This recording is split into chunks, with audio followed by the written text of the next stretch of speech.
Sports. We are Black Force. We are San Diego.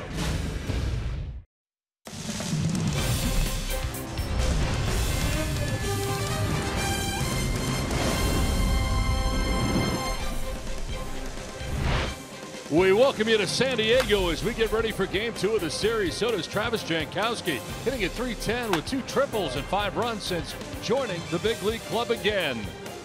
On the other side for the St. Louis Cardinals, Tommy Pham, 2 for 4 in last night's game with a home run and an RBI against the Padres, all part of a win last night for the St. Louis Cardinals.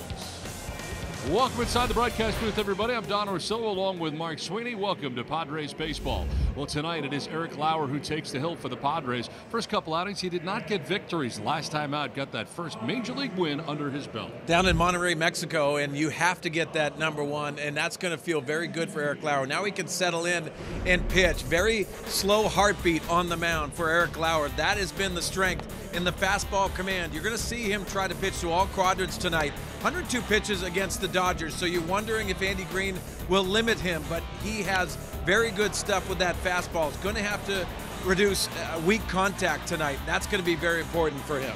Especially against this Cardinals lineup, which is very good. Well, a guy who's back in the Padres lineup is Franchy Cordero. Early on, some long home runs, went through a tough period, now making some adjustments and really hitting pretty well. You know what sticks out to me is maturity, and he has had an opportunity to be in the lineup. Andy Green has inserted him even against left-handers. Last night, Miles Michaelis was excellent. Well, Franchy Cordero matched that effort, went to the left field, center field, and also right field for 3 hits. It's about the singles now. He has slowed his approach down, and now you can couple that with possibly that home run power that we've already seen this year. Franchy Cordero continues to mature in the game, and he's getting more opportunities as he does that. Well, checking in on some of the injured Padres, Austin Hedges still on the DL for the Padres, and the question is, what's going to happen to the other 2 guys who have been in a tandem? They've been very good. When we come back, we'll check in on those 2 guys. It is A.J. Ellis and Rafi Lopez who share those duties in the absence of Austin Hedges. Bob Scanlon will join us next as we explore from Petco Park.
situation behind the plate. You have the left-hand hitting Lopez along with the right-hand hitting A.J. Ellis. Now, sometimes a change in the continuity behind the dish can cause some challenges both in your lineup and in handling your pitching staff. Has it been an issue so far? Here's what Andy Green had to say.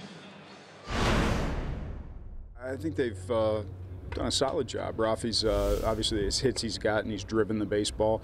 He's been good behind the plate. He's received the ball well. He's called solid games, and AJ's greatest attribute is his ability to attack hitters intelligently, and I think he does that very well. And he's actually swung the bat well as well. So I think we're getting as much as we could expect from those two at this point in time, and kind of looking for the rest of the offense to pick up some slack and go along with them. Over the last 10 days, the two of them have hit 300 combined with 2 home runs, 4 RBIs, so they're getting the job done. Tonight, A.J. Ellis gets the start against that right-hand throwing Luke Weaver. Why? Because he and Eric Lauer have combined for 10 scoreless innings together. They'll look to keep that streak going. Well, tonight, the Padres will try to even the series against the Cardinals. Eric Lauer looking for her 2nd win of the season. He's going up against the right-hander Luke Weaver. Padres, Cardinals, first pitch coming up next, right here on Fox Sports San Diego.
And the St. Louis Cardinals getting ready for game 2 of the series. Time now for the weather report, brought to you by your always sunny San Diego Honda dealers. Temperature 59 degrees, southwest breeze at 10 miles per hour, and the forecast cloudy for the remainder of the night, and it is cloud covered as we get this game started tonight. Don Orsillo, Mark Sweeney, and Bob Scanlon with you from Petco Park in San Diego. The second of 4 games between the Padres and the Cardinals. Well, Mike Matheny's starting 9 as we take a look at the Cardinals starting lineup tonight. Tommy Pham leading it off and in center field with Harrison Bader in right field, first appearance of the series. Jose Martinez at first base with Marcelo Zuna in left. Former Padre Jed Jerko at third base with Paul DeYoung at shortstop. Carson Kelly does the catching, batting 7th. Colton Wong at second base bats 8th. And Luke Weaver, the pitcher, out of the 9 spot for St. Louis, with Eric Lauer on the mound tonight for the Padres. Take a look at the scouting report for the 22-year-old making his 4th career start in the big leagues. This is his first start at Petco Park. He has to pitch to all quadrants with his fastball. An above average pickoff move. We've seen that. He picked off Andrew McCutchen of the Giants. Yeah, Tommy Pham leading it off here for St. Louis, and the first pitch will miss for ball one. Pham leading off, hitting at .330 so far on the year. 6 homers, 15 runs batted in to go along with that hefty batting average into his 32nd game of the year. In there for a strike, 2-1. Yeah, you think about matchups tonight. I think this is the matchup. Tony Gwynn talked about Tommy Pham on the pregame show. Lines one sharply into left field for a base hit. Pham with a wide turn at first, but holds on with that leadoff single to get it started. Let's check out the Padres defensively behind Eric Lauer, brought to you by your San Diego County Ford dealers. Left to right across the outfield, Franchi Cordero, Manuel Margot, and Travis Jankowski. Third to first, Christian Villanueva, Freddie Galvis, Jose Perella, and Eric Hosmer, with A.J. Ellis doing the catching for Eric Lauer. 7th straight start at second base. That position he has really taken over at second base for the Padres is Jose Perella. And it brings up Harrison Bader. Not playing last night's game. Tonight gets a start in right field.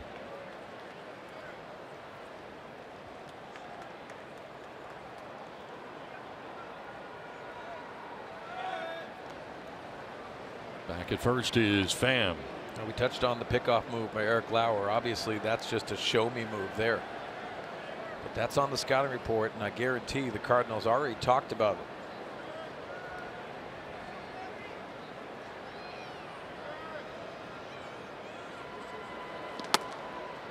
Bader has now started 5 of the last 6 games for St. Louis, and in there tonight. It gives a different dynamic to Mike Matheny's lineup. It gives him a speed element to it, but also better defense.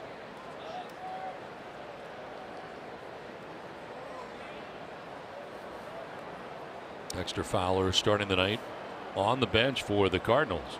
Runner goes and down to second base with a throw. It'll be in time. Freddie Galvis slaps the tag on.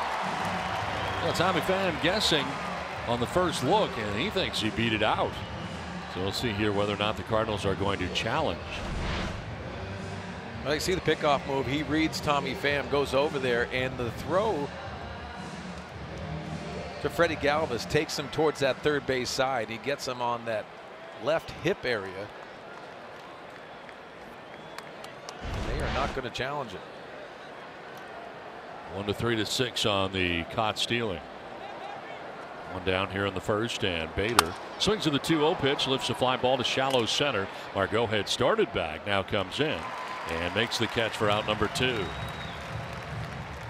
Let's take a look at the keys to the game, brought to you by your San Diego Honda dealers. Well, let's close the jerk store, and why I say that, 10 games against his former club. He has 7 home runs for Jed Jerko. And get Villanueva back on track. 0 for 29 coming into this game. And he's in the middle of the order. He has to produce today. There's Jed Jerko batting 6th for the visiting Cardinals. Jose Martinez not waiting around, takes a hack at that first pitch and fouls it down the right field line out of play.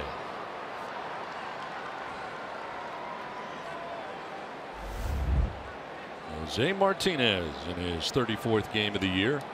.288 average, 4 homers and 20 runs batted in.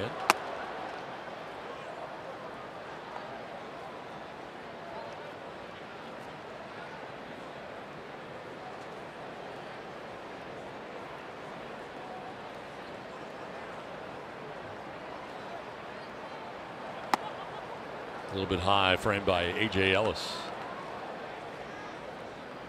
Lauer, you mentioned it off the top, is really very good poise. Not appear to get too high or too low, very even keel. Yeah, and he's going to have to rely on A.J. Ellis, the catcher, tonight. And he does have that even keel. Very tough to teach.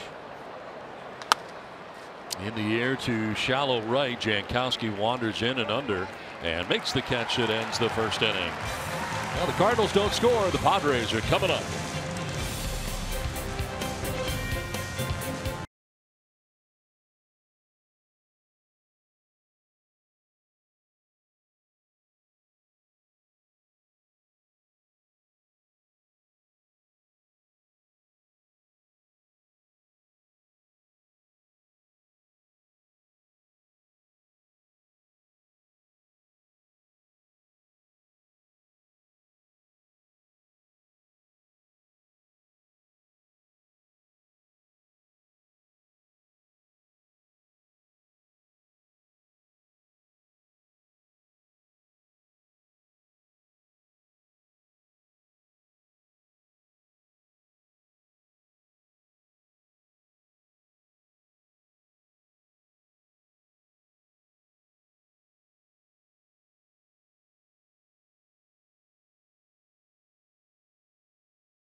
And check out the Padres lineup brought to you by your San Diego County Toyota dealers. Now leading it off is Travis Jankowski back in right field with Eric Hosmer at first. Jose Perella at second base with Franchi Cordero in left. Christian Villanueva at third base. Freddie Galvis at shortstop with A.J. Ellis doing the catching. Manuel Margot in center, bats eighth. And Eric Lauer, the pitcher, out of the 9 spot. On the mound tonight is Luke Weaver, making his 8th start of the year. As we look at the scouting report, he varies speeds with his fastball. Slender body, 6'2", 180, but has an electric fastball and loves to throw it. Also, curveball and changeup, and walks have bit him a little bit in his recent starts. There's a liner the other way, opposite field base hit, and a good start for Travis Jankowski here in the bottom of the first inning.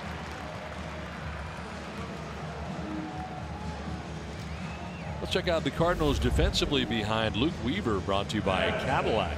Left to right on the outfield, Marcelo Zuna, Tommy Pham, and Harrison Bader. Third to first, Jed Jerko, Paul DeYoung, Colton Wong, and Jose Martinez, with Carson Kelly doing the catching for Luke Weaver. 5th start in right field for Bader, who has made quite a few starts, more starts in center field than in right. Well, that was a big hit by Jankowski, and why I say that, the Padres have struggled with the leadoff position. Only 4 hits to lead off a game, and Jankowski has 3 of them. The scoring in the first inning has not been a recurring thing for the Padres. They'd like to jump out on top. Certainly when they score first, things have been better, but just in the first inning starting off good. Yeah, if you think about the Padres, and obviously aggressive approach always works, but you have to be aggressive with that fastball. Take something away from Luke Weaver.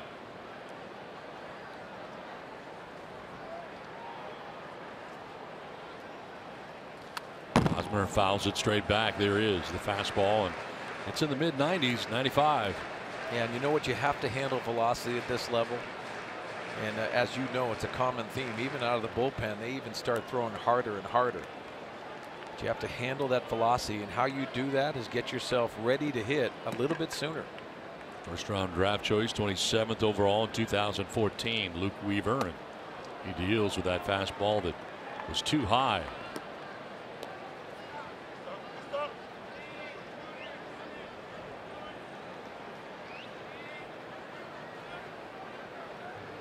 First appearance against the Padres here. Throw to first, and diving back Jankowski, and when he went back was diving to the right field side of the base there. The outside to elude the tag of Jose Martinez.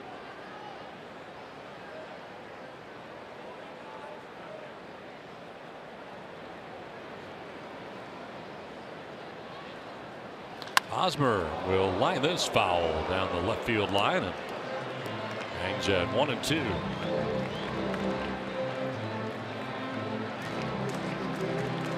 Jose Perella waiting on deck. Padres batting here in the bottom of the first inning.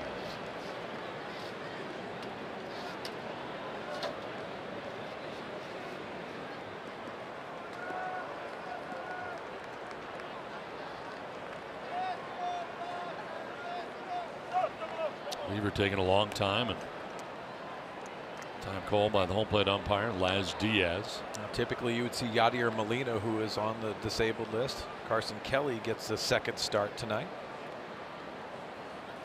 That has to be a factor too in working with the starting pitchers and going through here first time through. Yeah, I think it has a lot to do with the rhythm of the pitcher. When you have ultimate trust in who's back there, Mike Matheny, a former catcher as well, you develop that rapport with the pitchers. Even if you're a young pitcher, you want to take the thinking out of the game, so it will affect that. Going to try to work in here on Hosmer, and Hosmer takes it to left field, opposite field, base hit for Hosmer as Jankowski takes second base. The first 2 have reached on base hits here in the first inning. Well, handling velocity, and also when you have 2 strikes, you have to shorten up. That's what Eric Hosmer does. Saw the foul ball the other way, and he has the ability with 2 strikes to go the other way and feel comfortable about it. Nice knock by the first baseman. 2 on, nobody out, and Jose Perella coming up.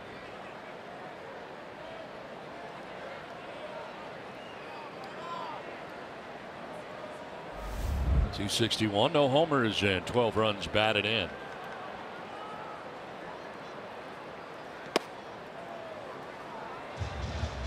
Well, talking to some of the people with the Cardinals and what Luke Weaver has done since he's been squared up, both hitters, he tends to start nibbling a little bit. That's where he's gotten the problems. Causes some walks, but also good hitters counts. See if the Padres can do that tonight. Wild swing and a miss there for Pirela, evens the count at 1-1. But you coach Mike Maddox, and you know just the mentality of what he can give. So many years of experience. 2 on, nobody out, and a 1-1 coming to Pirela. That's in there for a strike. Weaver trying to find his bearings here after giving him back-to-back base hits to Jankowski and Hosmer. Well, some of the challenges for the Padres tonight, it's a quick delivery by Luke Weaver. Even slide stepping, tried to change the timing of the hitters.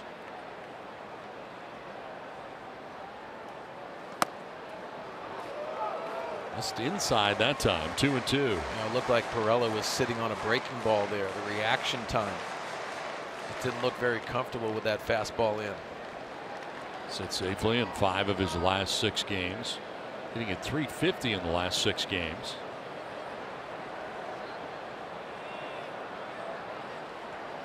Pirela takes strike 3. Looks like he was not expecting that either. First strikeout for Luke Weaver freezes Pirela 1 down. Caught him guessing, and the previous pitch really set up this nice changeup by Weaver. Right at the bottom of the strike zone.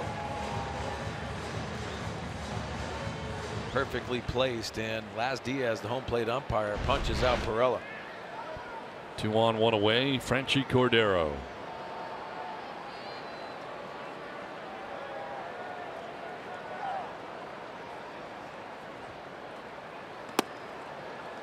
Cordero coming in, hitting at .281. 6 homers, 15 runs batted in.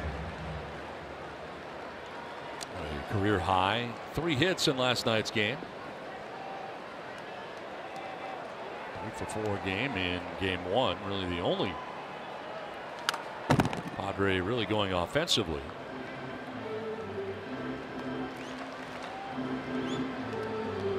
Miles Michaelis, last night's starter for the Cardinals.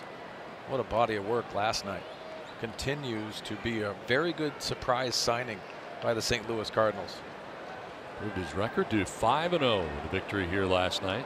Working a pretty good salad, yes, too. He is.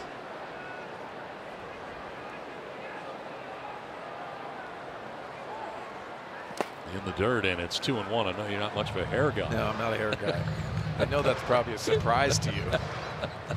I always find that funny when you specify that before you mention That is nice else. moss. That is really. I'm very jealous, obviously. Yes, lots of it is flowing. Yeah. Man. I'd still be ugly, but I'd feel a lot more comfortable.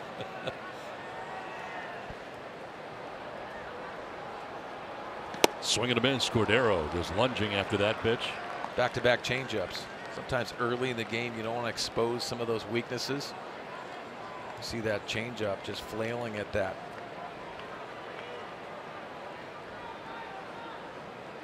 Jankowski at second, Hosmer at first. 1 down here in the first inning.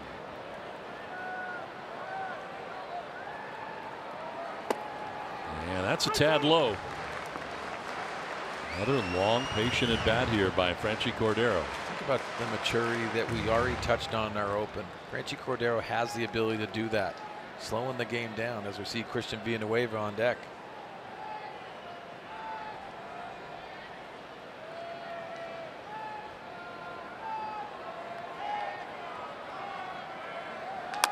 Fouls it off.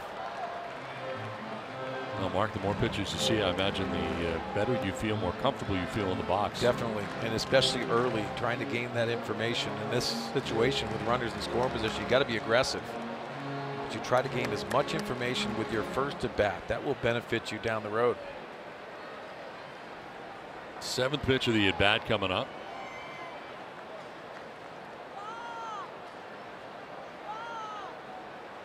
And check swing foul over by Glenn Hoffman in the third base coach's box.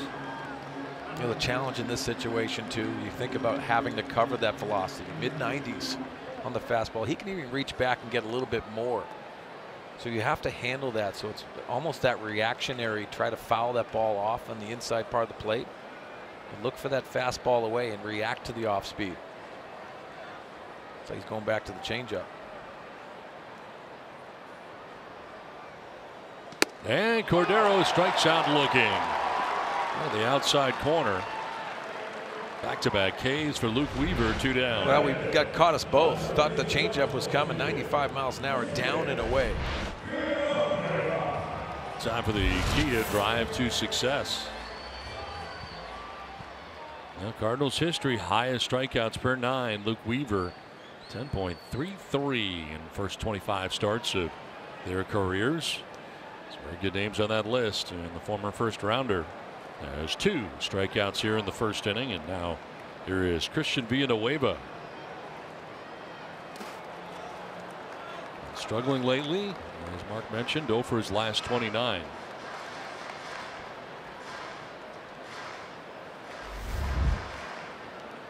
Longest hitless streak of his young career.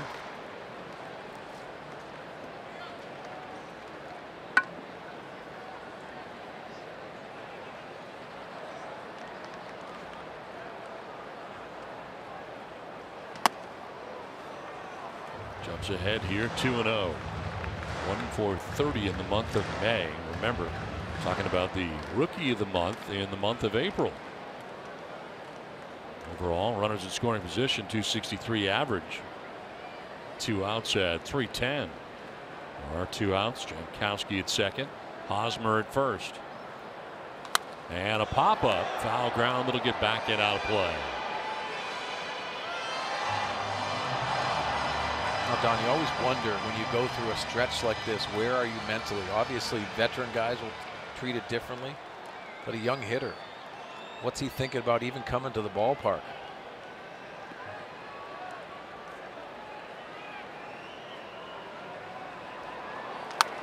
Line foul down the right field line, out of play. The challenge is that you start squeezing that bat so much that you're so anxious about it. And usually how you come out of it is one of these where you take your worst swing and you end up getting a hit. Then you can start breathing a little fresh air.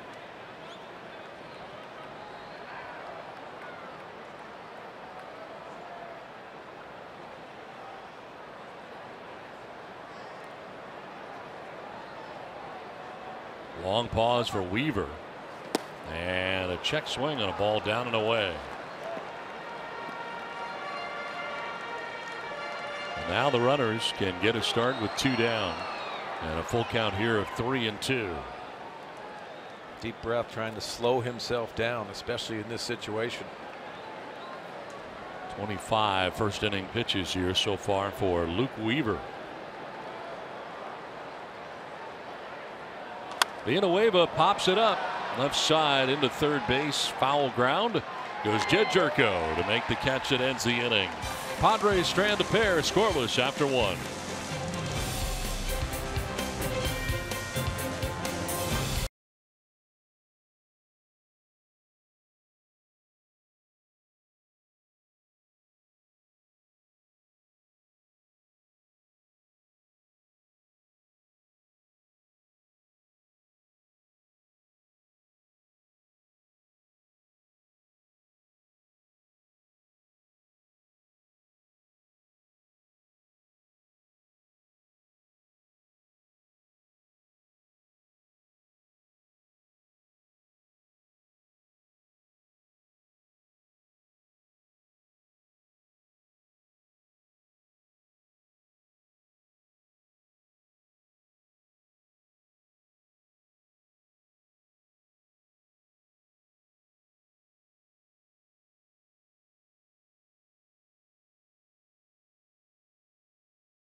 Second inning. Now the Padres have had some injury issues all season long. Here's the latest update, guys. We'll start with Austin Hedges. Good news for him. He had some MRIs done on his elbow yesterday. The reports are negative. There is nothing wrong structurally with the elbow. That is a huge relief to Austin Hedges. Now he's been throwing a little bit, but the last test was for him to be able to hit because it's actually hitting that he felt like was causing the stress in that elbow area. So he'll resume hitting here soon, hopefully getting back into some games next week.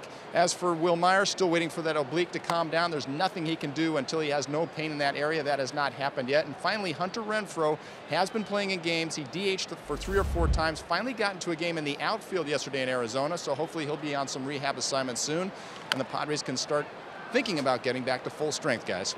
Once again, thanks very much. The list will be getting smaller for Andy Green to get these guys back. Yeah, and you want to get them healthy, obviously, and really the rib cage injury to Will Myers is so hard to determine when you're ready. This one back up the middle into center field, and a base hit from Marcell Ozuna. Second leadoff hit of this game. Ozuna aboard. Now 2 hits last night. You can see him singling in his first at bat tonight.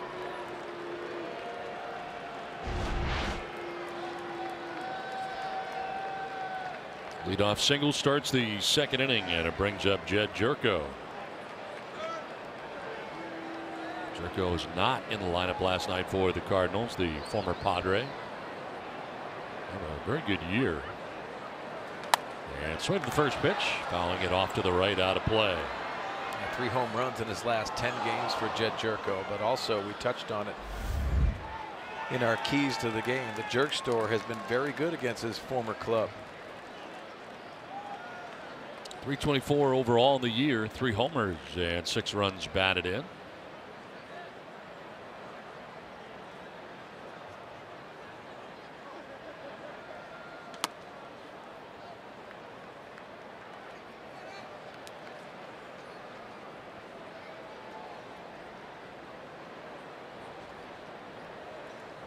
Lauer trying to work his way around a leadoff single.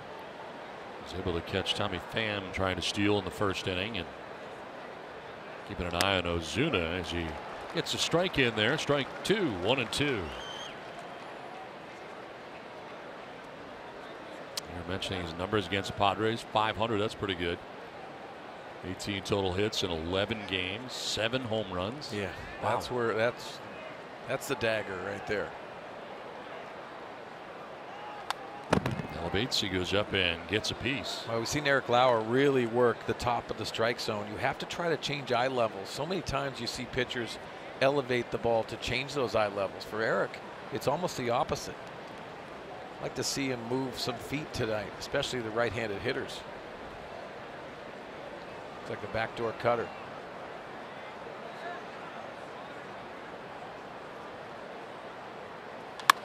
Line to left, and that's in for a base hit. Cordero on the backhand will get it back in, and back-to-back hits here off Lauer to begin things in the second inning for St. Louis. 3 hits in all, and Jed Jerko with another hit against his old team.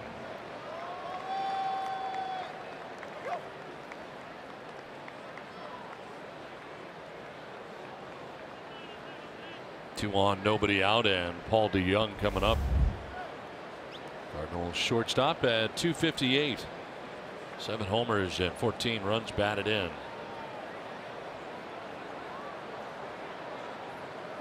Leads the Cardinals in extra base hits with 14. 7 doubles, 7 home runs, and almost got hit for the first pitch. Now, talking to some of the hitting coaches for the Cardinals, they say he executes a game plan so well. Very methodical thinker. And what I mean about that is he has a game plan even when he gets into the cages. Jose Oquendo, the third base coach.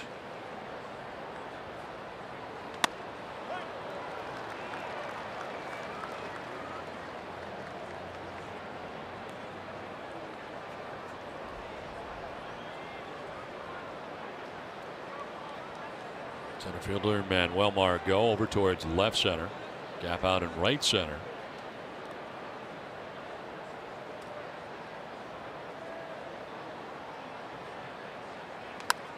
Foul Fouls it off to the right out of play. Lauer jumps ahead here 1-2. The first couple of outings for Lauer in the big leagues, some very inclement weather. He experienced a rain delay and then a nasty cold raw night in Denver. Can't really be easy to get your first major league start at Coors Field. Didn't go well. Not an ideal situation. No. Wasn't much better in San Francisco the next time out. This one fouled down the right field line and that'll find its way into the seats. So after those two, he finally has the opportunity to start in a warm weather place with good conditions, and that was in the Mexico series against the Dodgers. Picks up his first major league win. 5 shutout innings for him.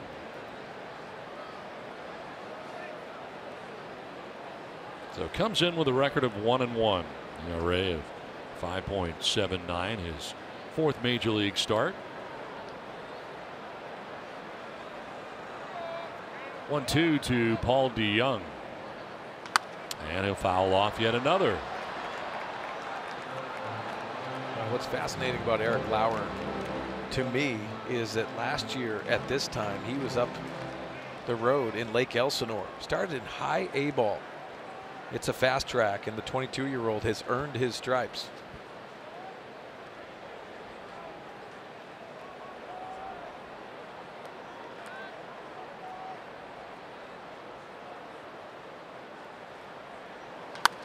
Fouled off again down the right field line out of play. You know why I think it's important to know that, because you have A-ballers down there that see the ascension of Eric Lauer, say, why not me?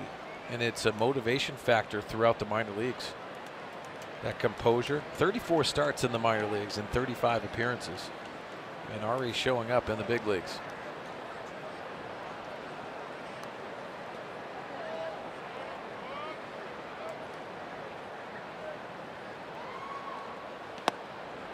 Missing inside to DeJong, and it's 2-2. 8th pitch coming. Singles by Ozuna and Jerko to begin things here in the 2nd.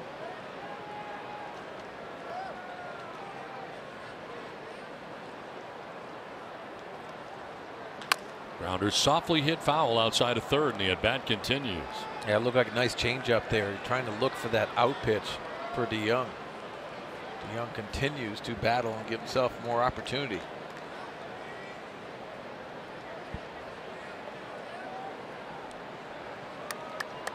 Carson Kelly waiting on deck for the Cardinals here in the 2nd inning.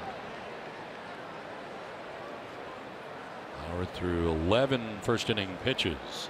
This will be pitch 29 of his outing. The battle continues between Lauer and DeJong. And DeJong drills one towards deep left center field. Back goes Margot at the wall. It is gone into the bullpen. A 3-run home run for Paul DeJong. His 8th home run of the year, and the Cardinals jump out to a 3-0 lead.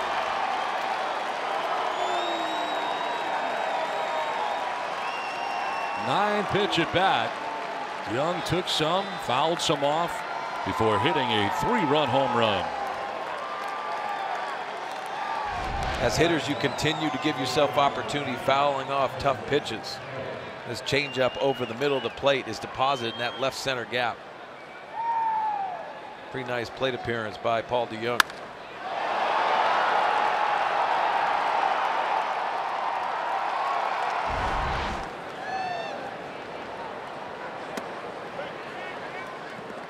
So the base is now empty thanks to the 3-run home run, and here is Carson Kelly. 0 for 7 so far. Now 0-2. See how Lauer reacts after allowing the back-to-back singles and the home run. Still nobody out here in the inning. And a 20-pitch inning to this point.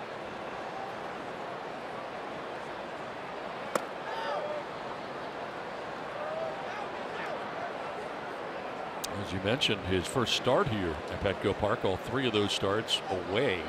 Colorado, San Francisco, and of course the win against the Dodgers was in Mexico. This is line to right at Travis Jankowski.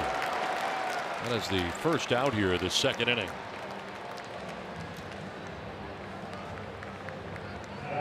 Scan mislocation, it appeared, on that last pitch. Yeah, guys, it was a strong at-bat by DeYoung, no question about it. But here's the changeup, and he's trying to get down and away with it. He's had trouble getting there all night long. It ends up in the middle of the plate, and, of course, Sweens, you know, that's a hitter's delight. But it's been a challenge all night for Eric Lauer to get the ball down, not only with his fastball, with the off-speed pitches as well. If he doesn't have that command of the fastball and the ability to locate it down where he wants to, it's going to be a challenging night. Hopefully he can get himself locked in. Yeah, Scan, question to you. And it looks to me like everything's going into these right-handed hitters, and then you're trying that backup cutter that's going to the middle of the plate, even to Jed Jerko. Is there anything that goes away? Is it that changeup that goes away to right-handers? The changeup is supposed to go away, but if you're rushing with your upper body and your arm is trying to play catch-up, what ends up happening, Sweens, is you start getting around the ball, and everything starts going in that same direction, including your changeup. And that's a problem. And it's normal, especially for young guys, to lose their rhythm. You start rushing a little bit. You can't find that release point. You start missing up or getting around the ball. And that's what we've seen a little bit out of Lauer so far tonight. Not characteristic. When he's on, he locates to all spots in the zone.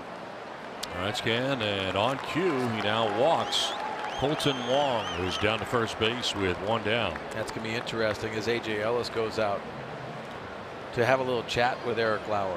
Has a lot to do with the glove side command rather than arm side command.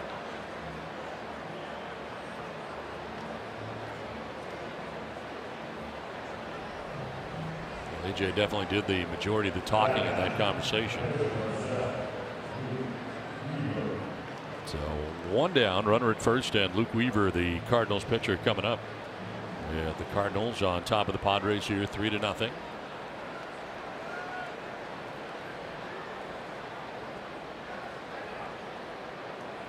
In on the grass at third is Christian Villanueva, anticipating the bunt, and Weaver already squaring. Pulls it back though and takes ball one.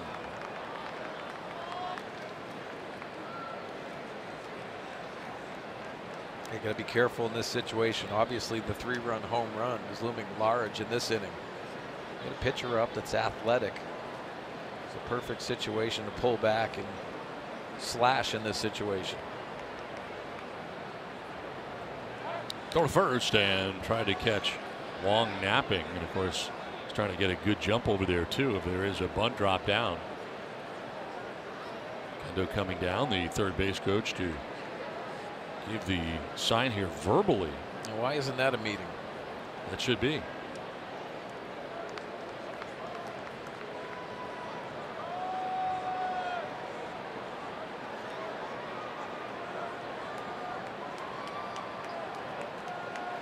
Pulls it back again, and it's 2-0. Well, the runs in this inning breaks up a string of 11 scoreless innings for Lauer. That streak comes to an end on the 3-run home run by Paul DeYoung. 30th pitch coming this inning. First throw to first, and back to the bag is Colton Wong.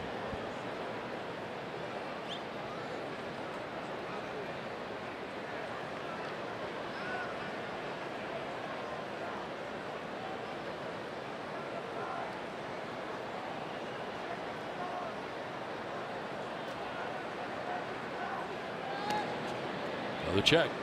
Well, you can see that move definitely keeps Wong close. He can benefit even with a ground ball here. If it's a hard bunt, still could possibly turn two.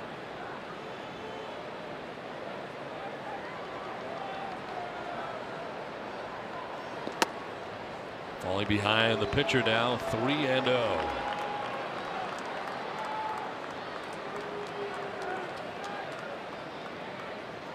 Has been very concerned with Wong at first.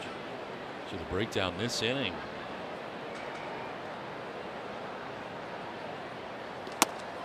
There's a strike, 3-1. Well, now with the count in the Cardinals' favor, a lot of options. You can lay a bunt down. You could possibly hit and run. You know he's got to throw a strike. Gets a bunt. Down, but it's foul. Goes to the right of the line, and Ellis picked it up quickly. Full count. Got some spin on it. Looked like it may come back. Wish my 9-irons did this. I don't get this type of action. It'll be some fancy footwork not to touch the ball.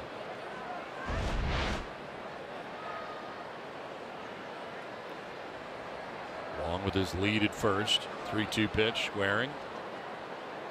And he gets it down. Fair ball this time, and only one play to make. It's to first base on the sacrifice. It is complete, 1-3, as Wong moves into scoring position. But now 2 down in the inning.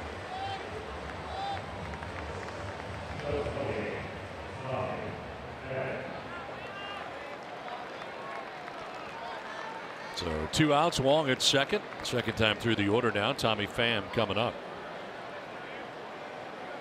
Pham singled to left field in the first inning, 1 for 1, and as one of the 4 Cardinals hits.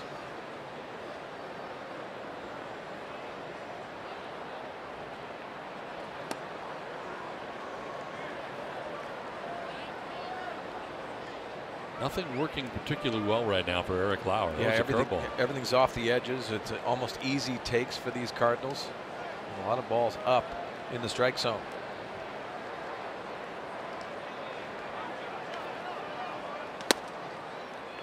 Balls behind 2-0.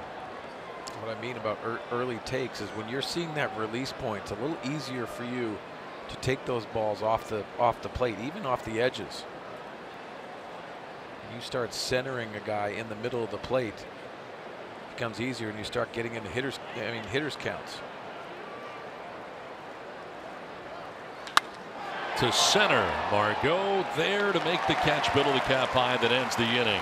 A 3-run home run for Paul DeYoung, 3-0 Cardinals.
The second inning. It's time now for our Valley View Casino trivia question. How many times in his career did Ken Caminiti hit home runs from both sides of the plate in a game? Tweet us your answers by the end of the inning using hashtag Valley View Trivia. 1996 National League MVP. He could do it all. He was our heartbeat on that 98 team.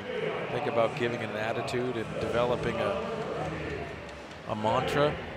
He just gave you everything he had. He emptied the tank all the time.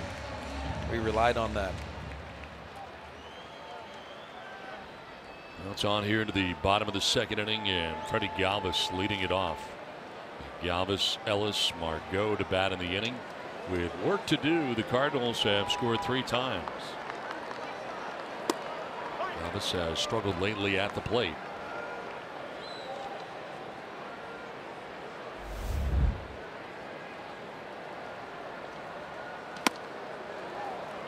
Freddie 0 for 3 in the game last night, first game of the series.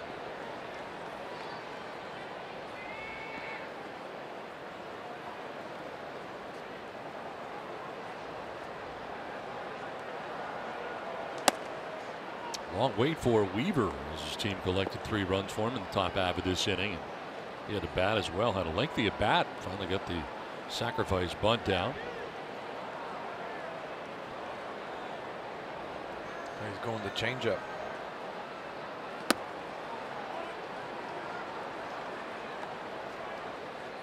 Had 2 strikeouts in the first inning, getting Perella and Cordero. And both went looking.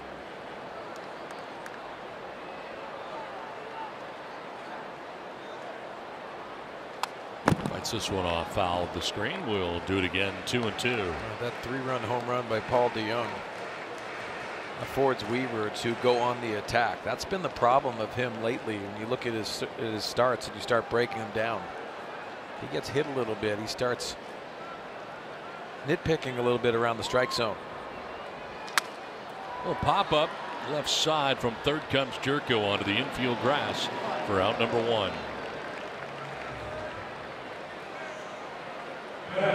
Galvis retired, 4 in a row, retired by Luke Weaver, and he'll bring up A.J. Ellis.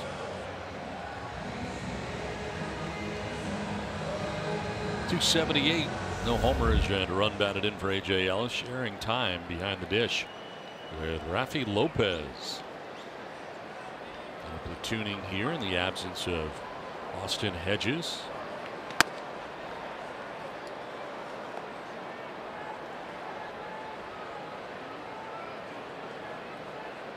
Ellis has reached base safely via hit or walk in 5 consecutive games. Well, A.J. Ellis, a career National Leaguer. This is his first time facing Luke Weaver. Been swinging a hot bat.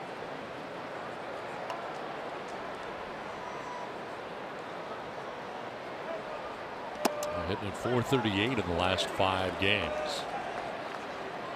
Down on the count here, 1-2.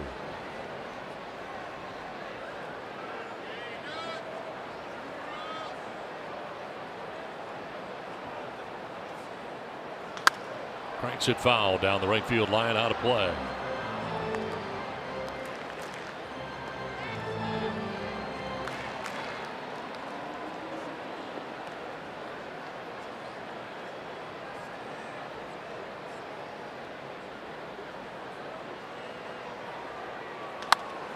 Popped up foul down the right field line again. You see A.J. Ellis asking home plate umpire Laz Diaz where that pitch was, just knowing some information. Obviously the starting catcher tonight, so he knows it from that perspective, but even as a hitter.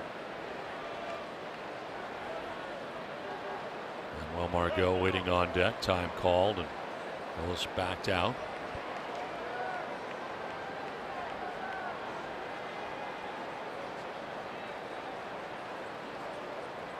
One-two pitch. Fouled off himself. And we'll do it again, 1-2.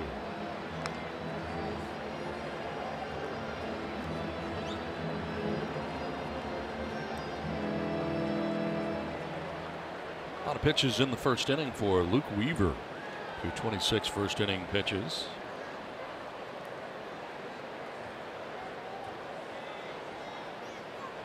This will be pitch 39 of his outing, with 1 down here in the second inning.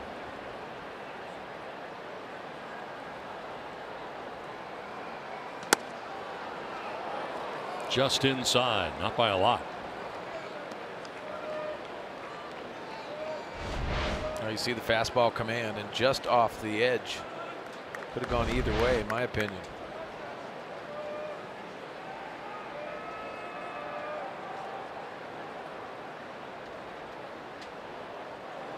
Ellis will pop it up into shallow right field. Bader coming in will make the catch for out number 2 of the second inning. So 5 in a row now retired by Luke Weaver, and that'll bring up Manuel Margot. Kind of a cool night here tonight at Petco Park. It's cloud covered when we got it started. That marine layer feeling here tonight. You know, I got up this morning and I was like, what is this? This is cold. It's hard to complain. People from St. Louis coming into town, they're like, yeah, cold, really? Listen, come on.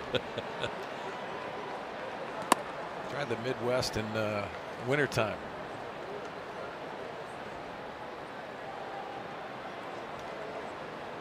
Well, Margot's batting average slipping under 200 at 196. And a check swing that eats him up. Fouled off over by the Padres dugout. Of course, they're housed on the first base side here at Petco Park.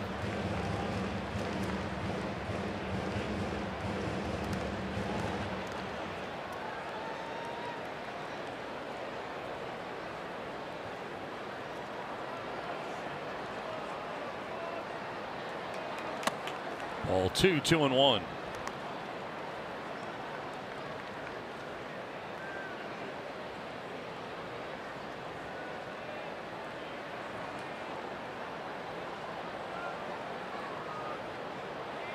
Swing and a miss, 2-2. The fastball's been anywhere from 94 to 96 so far for Weaver.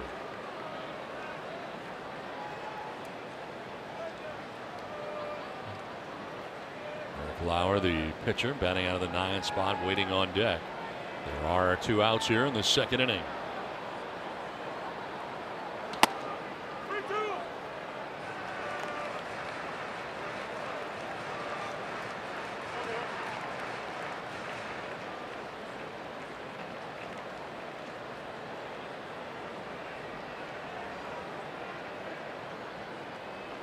Payoff pitch coming up here to Margot. And it is to left field, sharply hit. Ozuna on the run, won't get there. Margot headed for second base, standing with a 2-out double. That was sharply hit down to the left field corner, and Ozuna over there to get it on a hop. Big hit for 2 reasons. Manny Margot has been struggling offensively, starting to come out of it a little bit. This changeup is elevated, but it turns the lineup over. See, perfect, that leg kick timing aspect to that changeup. And when you get a mistake, you have to capitalize, and that's what he does. 2 down, Margot at second base, and it brings up Eric Lauer. Got his first hit out of the way in his first start. So he is 1 for 5 at the plate so far in the big leagues. And they have a check swing grounder to first. Martinez will need help, and over is Weaver to cover the bag. Play 2, Cardinals have a 3-0 lead.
Opening in 2019 is Saquon's brand new 300-room resort and hotel.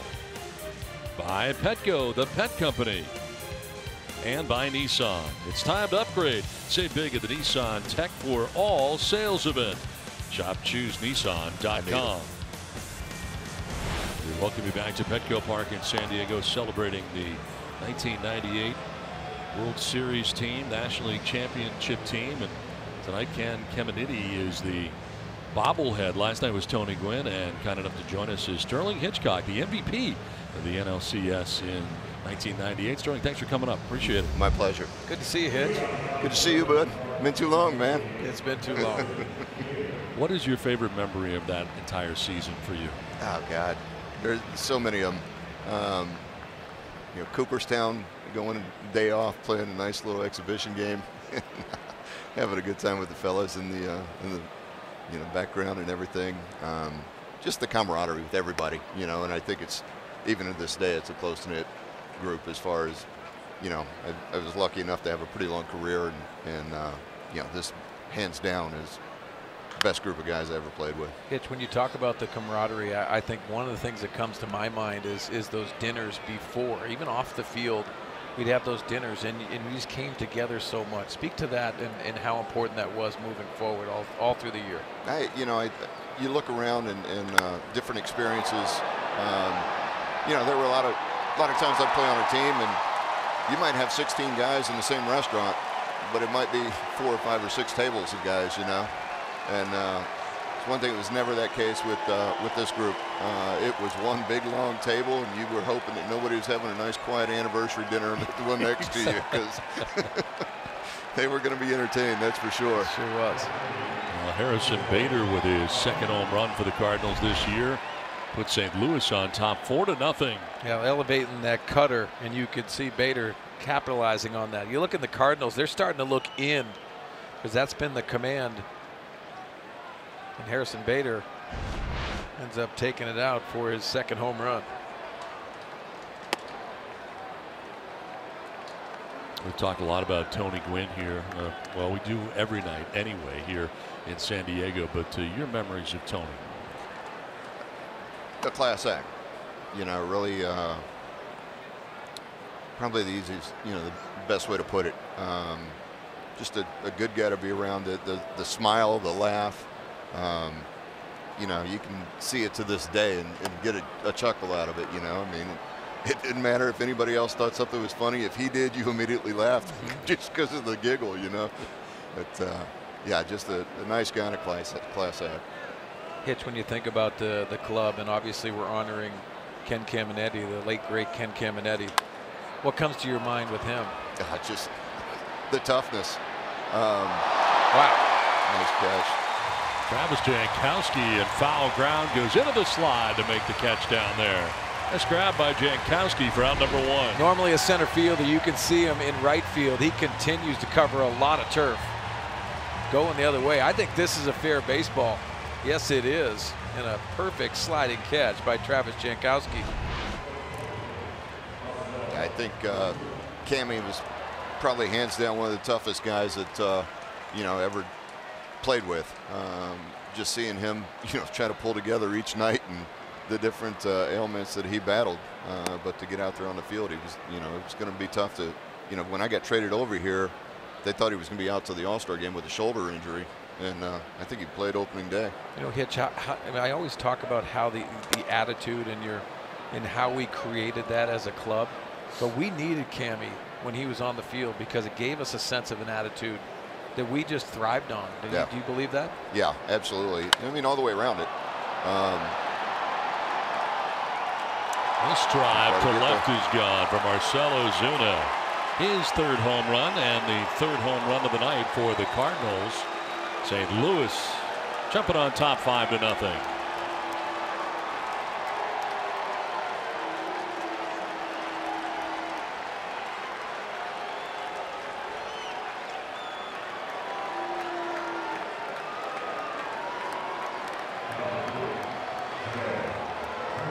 Ozuna coming into this series struggling and with the consistency.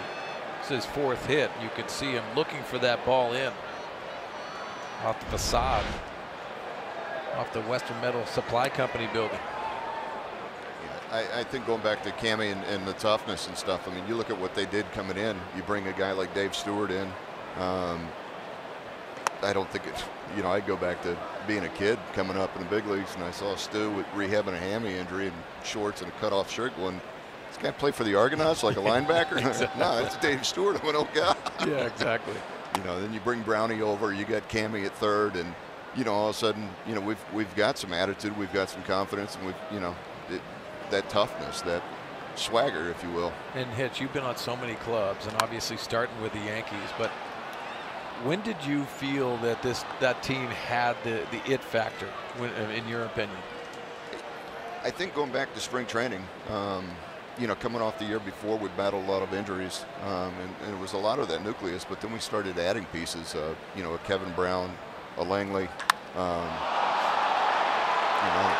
High drive, deep left field, and that ball is gone. They are teeing off right now on Eric Lauer, Jed Jerko. The 4th home run of the game off Lauer, the 3rd home run of this inning. And Jerko continues to feast on Padres pitching. 6-0 St. Louis.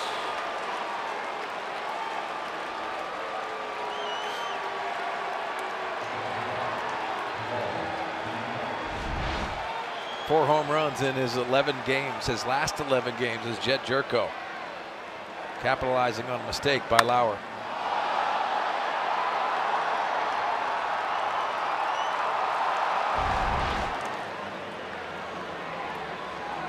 Andy Green going to start to head out there and talk here to Lauer, and they've had Brian Mitchell up in the pen.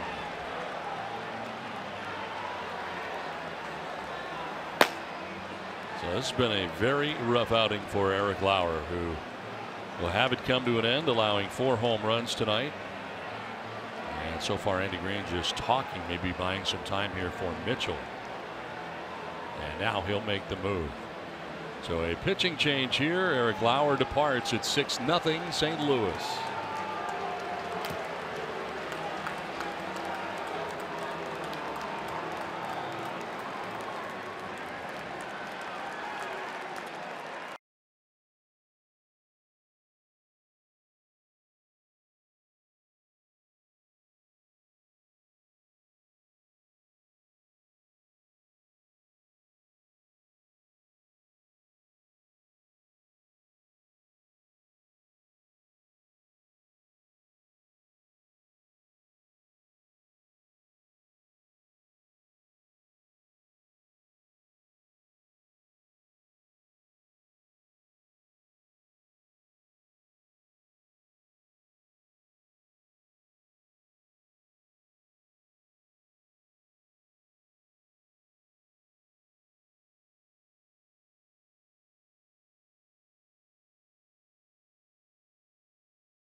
At this point in time, and the message to him was go earn it back. It wasn't, hey, you're going to the bullpen for the rest of your career with the San Diego Padres. It's go down there and throw one good inning and go dominate that inning, and then after you throw that one good inning, go dominate 2 innings and go after this aggressively, and then you'll feel like, hey man, I earned the right to be in this rotation. And that was the encouragement to him. That's Andy Green talking about what he expects out of Brian Mitchell as he makes his first appearance coming out of the bullpen. He started off the season in the rotation for the Padres, but as they did with Jordan Lyles, they're hoping that Brian Mitchell can come out and be more aggressive in general in the strike zone and with his approach. Guys, we'll see if it plays out here tonight. All right, Scan, thanks very much. Here he is, Brian Mitchell. The first time he has come out of the pen here for the Padres. The first 7 appearances, all starts. It really has a lot to do with the walks and the command issues that he had. But he does have 39 career relief appearances. He's 1-2 with a 5.77 ERA, 42 strikeouts and 26 walks. Paul DeYoung batting. Sterling Hitchcock has joined us here in the booth as we relive some of the memories of the 1998 Padres. And Sterling, it's got to be great to be around some of these guys you haven't seen in years, probably. Yeah. You know, for some of them, it's been a couple. We were out at the All-Star game a couple years ago when it was here. This is out to deep right field. Jankowski back. And it'll stay in the yard. Makes the catch in front of the wall. Sterling, you started in 1992 with the Yankees, made your debut. What's it like now? What are you doing now?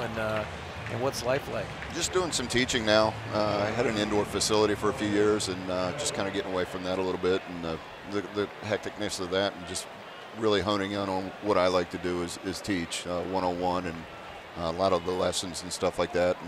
And I enjoy it. Mostly teenagers, 14 to high school, college kids and stuff, and it's great. Love it. Molding our youth. Molding our youth. Is that scary or what? Yes, it is. It's fun. As long as the kids love it, and I tell so many of them. I mean, at 14, this was not even a dream of mine. Yeah. I didn't make an all-star game until I was 15 in Little League, and you watch these kids at 12, 13, 14-year-old travel league teams. I'm like, yeah, I would have never made that team when I was your age.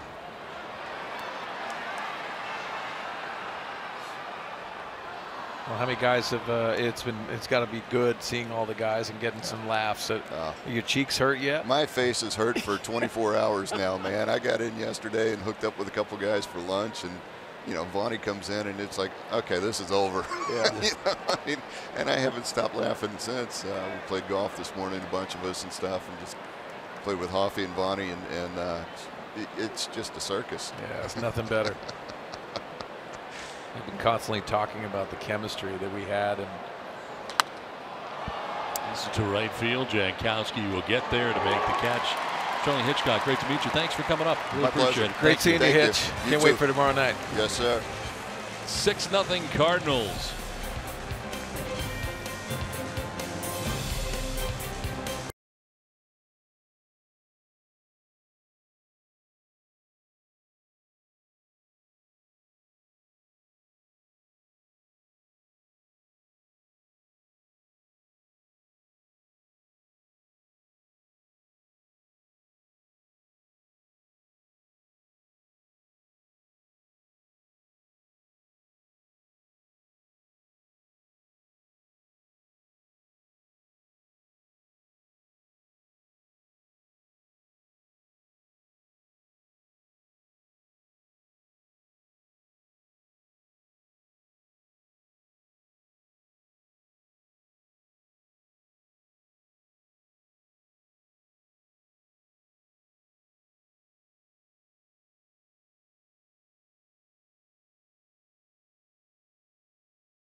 Eric Lauer. Yes, he is charged with 6 runs, 4 home runs, and done tonight after 2 1/3 innings. And the baseball off to Brian Mitchell. Got the final 2 outs of top of the 3rd inning. Now the Padres come to bat in the bottom of the 3rd with work to do.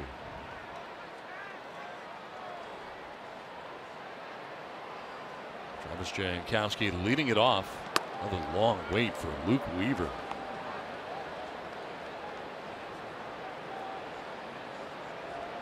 Jankowski singled to left field in the 1st inning, 1 for 1.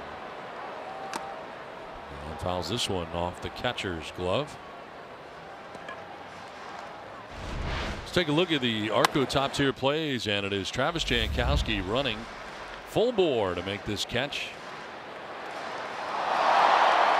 Just the awareness of what Travis Jankowski has, and very comfortable in center field, arguably one of the best center fielders. Playing right field and doing the same amount of damage. An outstanding catch. Next pitch will be the 50th of the night for Luke Weaver as he works here in the bottom of the 3rd inning.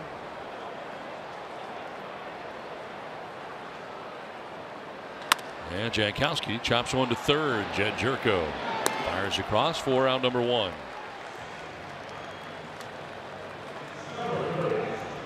What are your memories of Sterling Hitchcock? You know what? And we didn't get into it because obviously tough inning. It was a situation where Sterling Hitchcock went into the NLCS against the Atlanta Braves, and he was straight out dominating. And it had a lot to do with the fastball and split finger. Then he comes up with one of the biggest hits, not known for his hitting prowess. But it was one of those scenarios that it was just like perfect timing for Sterling Hitchcock, because the Atlanta Braves, I think everyone in baseball feared not only Smoltz, Maddox, and Glavine, but their lineup was stacked. So Sterling Hitchcock it was perfect timing for us, and 3-1 record in the playoffs.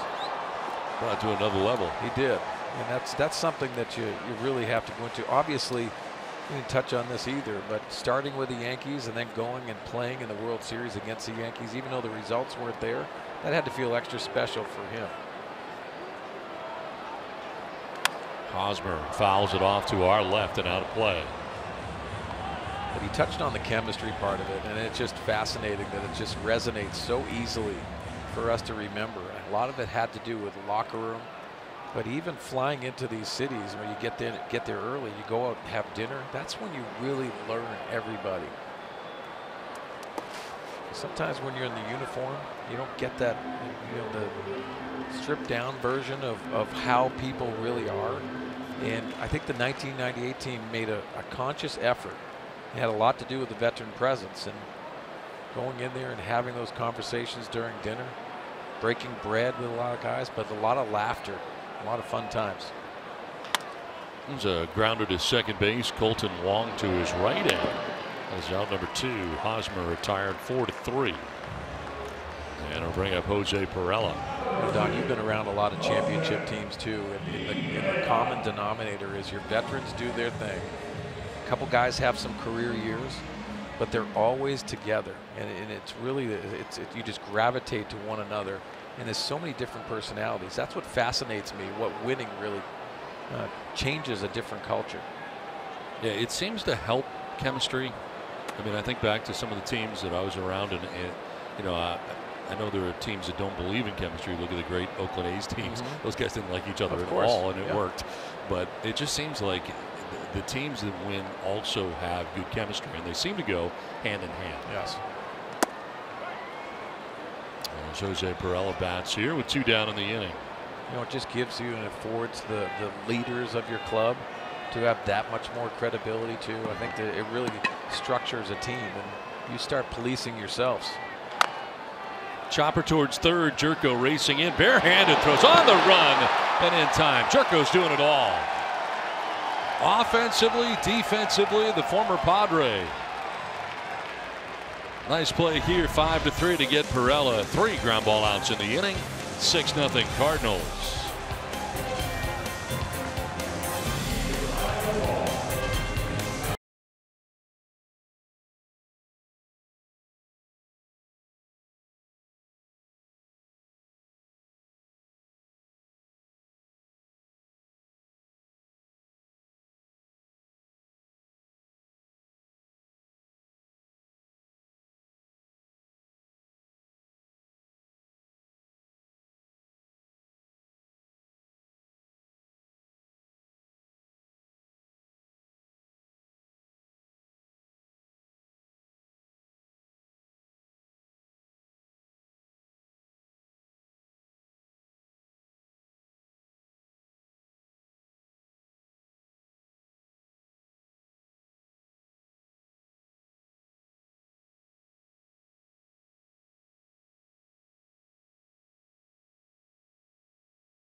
on the benefit of 4 home runs in this game. Brian Mitchell able to get the final 2 outs of the 3rd, back out there for the 4th, and because he is stretched out, he can go a while here tonight, and Padres need him to. This one cranked foul down the left field line by Colton Wong. And joining us as always here in the middle innings, Tony Gwynn Jr. And Tony, a tough night tonight for Eric Lauer. Yeah, a lot of comfortable at bats for the Cardinals. They took some tough swings, and listen, he was in the middle of the plate when Lauer's going well. He's spotting the ball up wherever he wanted to. Today he didn't have that. Yeah, relying on location and not having that out pitch in his back pocket. I think that really comes into play for the young left-hander. You know what, you grow with adversity, and I think that's what's going to happen. And you start relying on some of your veterans down there that Clayton Richards is going to be able to talk and say, listen, you go through this no matter what. Right. All these guys have gone through long stretches of success in the minor leagues, and that's the reason why they're here. But really what you learn at the big league level is how you bounce back, and I think that's going to be some pretty important conversations down there. Leadoff walk here for Colton Wong to begin things in the 4th. Second time he has walked. 2 walks allowed tonight by Padres pitching. He's got them both. Brings up the Cardinals pitcher, Luke Weaver. Up down a sacrifice bunt in the 2nd inning. Kind of an interesting challenge thrown out here to Brian Mitchell now tonight here to come out of the pen. I think this is actually a perfect scenario for him, and why I say that is there's less stress. Go out there and put up some zeros. Another sacrifice laid down here by Weaver.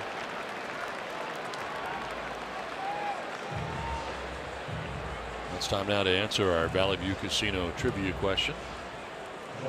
This intimidates me, by the way. How many times in his career did Ken Caminetti hit home runs from both sides of the plate in a game? 10 times. Wow. Getting a major league record 4 times in 1 year.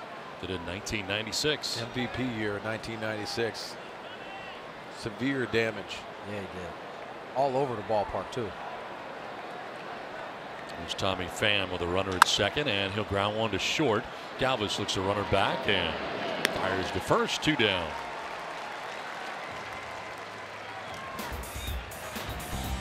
Now Cammy could do it all. You can see the power, had a presence in the batter's box from both sides of the plate. We relied on him. Just a warrior.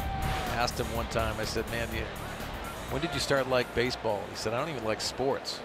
And I went, what? And he said, you know what I love? Because I love the competition. Yeah. And really, that was the it factor for me, for Ken Caminetti. I raised my eyebrows, and then I got scared again. He was so tough. I mean, I remember him having a torn calf, and he was out there taking hacks as if he was healthy. And you just didn't. I was amazed at seeing it. Didn't even know his calf was torn until after the season. Don, you know what was great is on the video board, they always used to show this video of Ken Caminetti. One of his batting practices, he had his shirt off. Place went crazy. It did. 4-3 on the putout. Bader that gets Mitchell out of the inning. 3.5 done. 6-0. We're going to get back to that story.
Craig Stammen, a Padres reliever, went on the 2012 USO Tour. Volunteers at Walter Reed Hospital. Hosts defending the baseline for military kids. This season with the Padres, 16 games, 1-0 with a 2.25 earned run average, 205 opponent batting average, and leads the team with 7 holds. Craig Stammen. T-Mobile, hats off for heroes. On to the last of the 4th inning. Work to do for the Padres. Ken Caminetti bobblehead night here tonight, celebrating the 1998 World Series team. National League champion Padres. Frenchy Cordero grounding one down the first baseline. Jose Martinez tags the bag with the glove. Just in time to get Cordero diving headfirst. Such a dangerous play. Franchi trying to do his best to get something started. We certainly appreciate the effort, but that just can end so bad.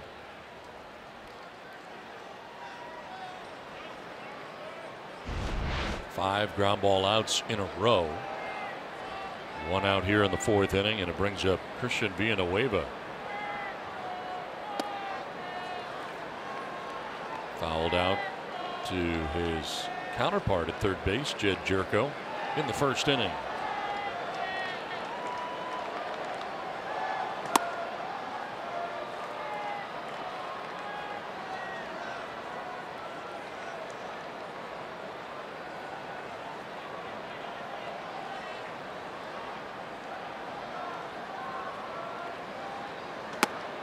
That's a strike, 2-1. Villanueva 0 for his last 30 at the plate.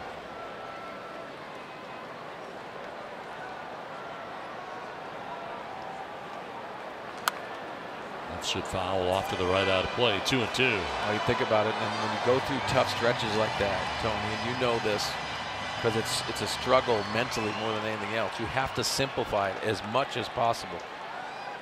Get on that fastball and start getting after it, the big part of the field.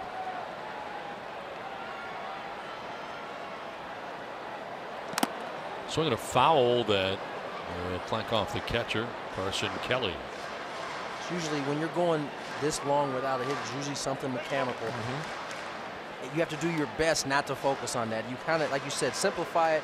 Just try to beat the pitcher. It's just a competition thing at this point, because in a game, you just can't think about your mechanics. It's just too much going on, too many different pitches to worry about.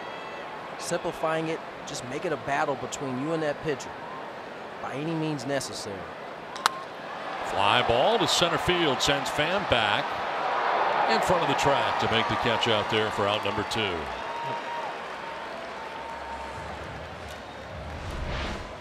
Well, like you said, Tony, it's mechanical, but a lot of it is timing and rhythm. So much of that you hear, and you see the one-handed finish. That even feels good to put out a ball out to that center field area. I was just going to say, how much does contact like that help in the long run? It really does, and mentally you have to believe that this is what I'm working towards. And sometimes it's hard to be positive because you go through such a tough stretch. It's so result driven, especially, and that really comes down to youth, in my opinion. But how you start breaking down your at-bats, really what comes down to it, and that really has a lot to do with experience. You know, the interesting part, when you're struggling, you take hard contact like that and you use it as a positive. When you're going well and you're lining out to different bases, you don't take it as well.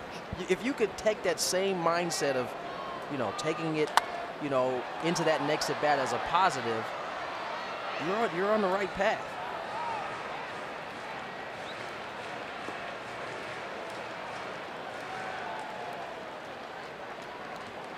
Freddie Galvis popped out to third base in the 2nd inning. 0 for 1. Down 0-2 here in the count. Ground ball right side. Colton Wong on to first for out number 3. 7 in a row retired by Weaver. 6-0 Cardinals.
They mic'd you up? I've don't want to listen to you I've talk. given him nothing.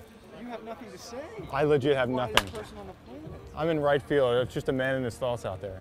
I saw Bud Norris yesterday, though. He remembered me. It made me feel good.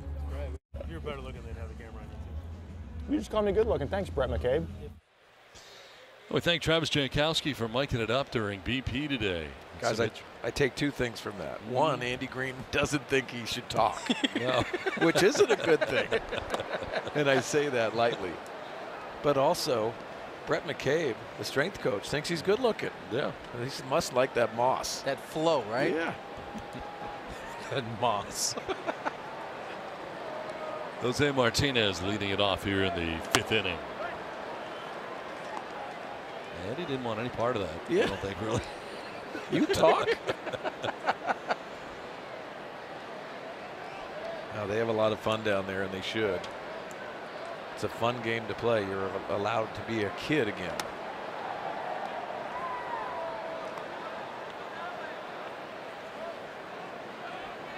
Brian Mitchell has got an inning and 2/3 of relief, 1 walk, but has retired everybody else. And dealing with 3, 4, and 5 in the Cardinals order here in the 5th. This is to right. In comes Jankowski to make the running catch. Well, 1 down here in the 5th, and Marcelo Ozuna coming up. Time now for the Bill Howe plays of the game. Ozuna, one of the guys who homered. First it was Bader, got it started in the 3rd, then Marcelo Ozuna with his 3rd home run of the year, followed by Jed Jerko. 3 home runs in the 3rd inning, 3 of the 4 allowed by Eric Lauer. That has this Cardinals team on top 6-0. Marcelo Ozuna has been fun to watch so far in a Cardinals uniform. Coming over from the Miami Marlins.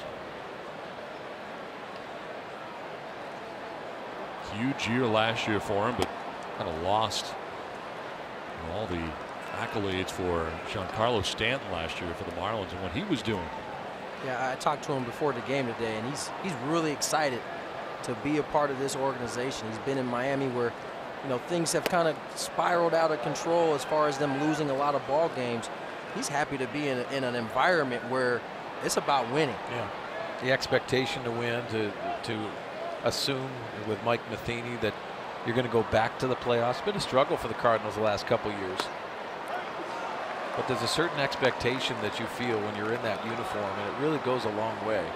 So I can totally understand why he understands that. Adam Wainwright to the left, Matt Carpenter to the right.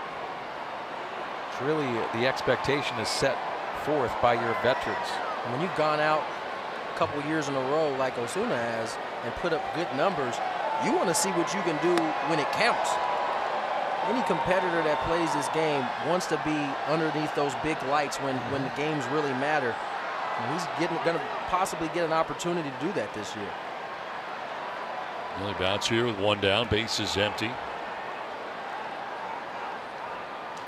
Fights this one off foul. It's amazed me over the years looking at the Cardinals organization year in and year out. They are in it. I mean, it's very consistent. It's amazing how they do it. Yeah, and they filter it down with their veterans. We see Miles Michaelis, who we saw last night, just fits in because I think Yadier Molina has a lot to do with it. It's a structure, but also you go to spring training, they bring all of the history of the Cardinals down there. Red Shanedy's around. Ozzie Smith is there. It's constantly thinking about how you set that up. And Willie McGee, good to see him back in a Cardinal uniform. One of my favorite teammates I've ever been around. And the humility that he would have with an outstanding career. I still think he can outrun a lot of people. He sure enough looks like it. Oh, my goodness. Willie just puts a smile on your face. I got to see him yesterday. I started leaning like he was running. I mean, you go all the way back to the 60s. Every decade from the 60s till now, the Cardinals are relevant. And I think that speaks volumes about their organization and how things are ran. There's not a lot of teams you can say that are relevant in every decade going back to the 60s. Rolled over, foul over by the dugout, and it's 0-2. There's a St. Louis Cardinals Hall of Famer himself, Mark McGuire. Got traded over from the Oakland A's, and man, did he have a nice resurgence, I would say, over in St. Louis.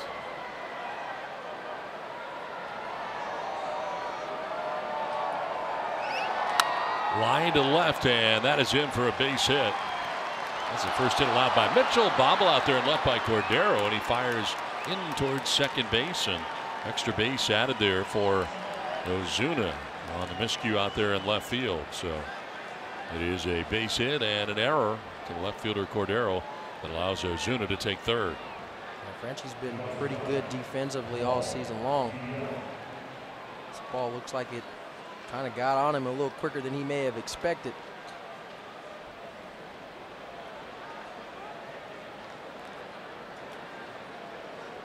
How about Jed Jerko? Unbelievable. Continues to dominate Padres pitching. 3 hits in the ball game tonight now, including the home run in the third. There's a grounder back up the middle, and that'll find its way into center field. Ozuna will score the 7th Cardinals run of the night. And St. Louis on top 7-0. RBI single for Paul DeYoung, who picks up his 4th RBI of the game.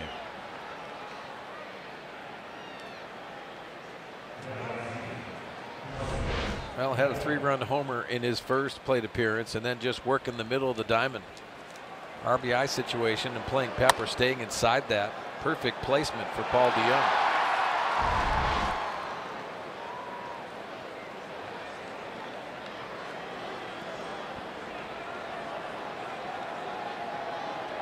Two on, one away, a run in, and Carson Kelly the batter.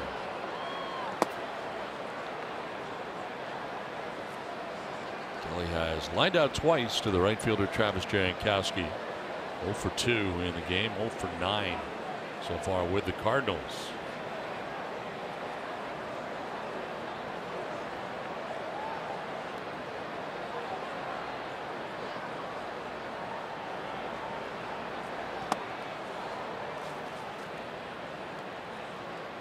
Lauer, the starter tonight for the Padres, lasted 2 1/3, 7 hits, 6 runs, walked a batter, and did not strike anybody out in his first Petco Park pitching appearance.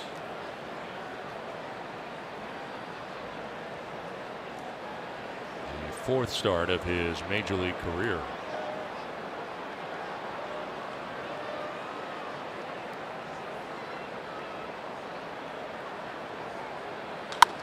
In the air to left center field. On the move is Cordero. He will get onto the warning track to make the catch.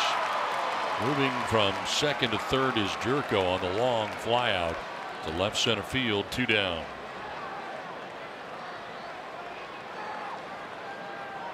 No advance for DeYoung at first base. And it'll bring up Colton Wong.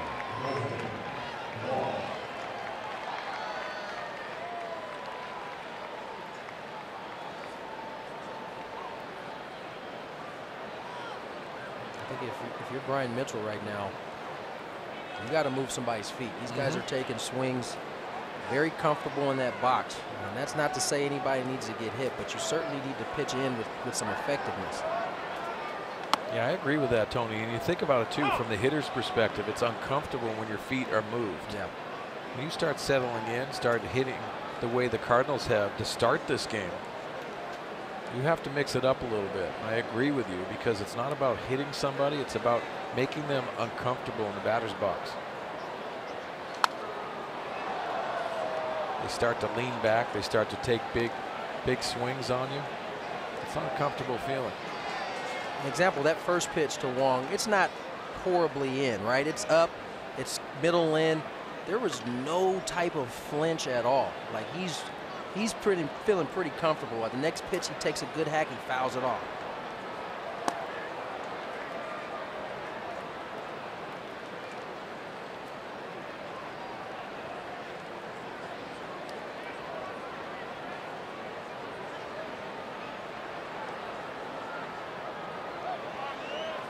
Swing and a miss, and striking out is Colton Wong to end the inning. Cardinals had a run halfway through, 7-0 St. Louis.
your #1 Padres app. Customize your experience to catch every moment this season.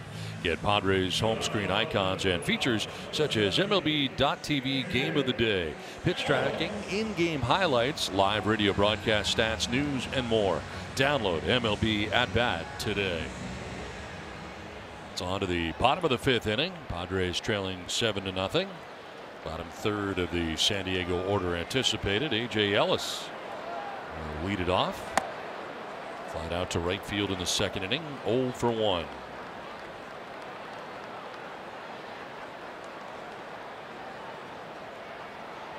Seven in a row retired by Luke Weaver.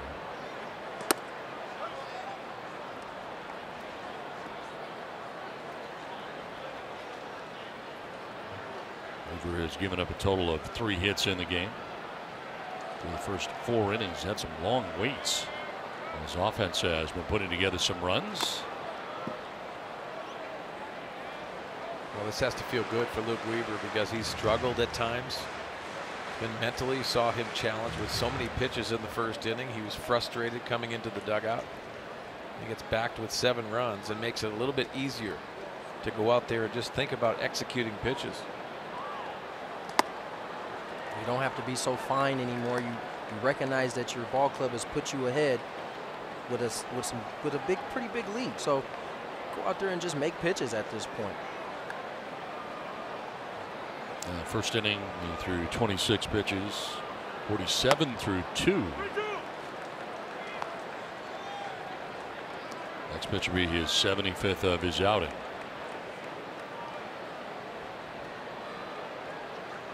Been very economical in the last couple of innings. Ellis drives it foul down the right field line, out of play.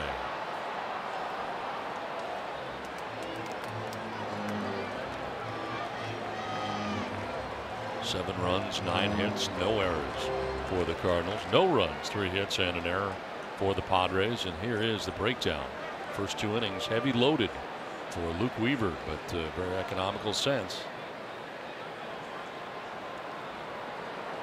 And he walks A.J. Ellis to begin things here in the 5th inning. Did not want to do that. First walk allowed by Luke Weaver.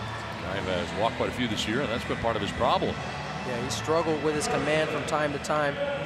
His best secondary pitch is that changeup, and when he struggles with that changeup, it's not that he's leaving it up in the zone. It's usually that it's catching too much plate. And he's been much better today against this Padre ball club.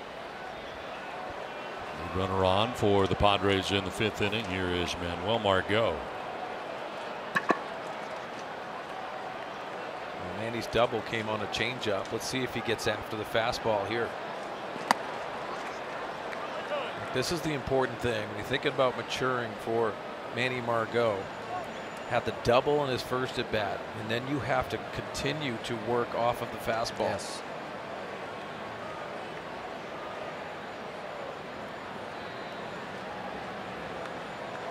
When you go back to that double, based on how he hit that, it seemed like he was on the fastball. Adjusted down to the changeup, catches it off the end a little bit, but because he's on that fastball, his bat stays in the zone longer, and he ends up getting that double down that left field line. Now you start thinking about what you saw in Manny Margot last year was a lot of slashing to the right field, right center, and that breaking ball came, he hammered it on the pull side.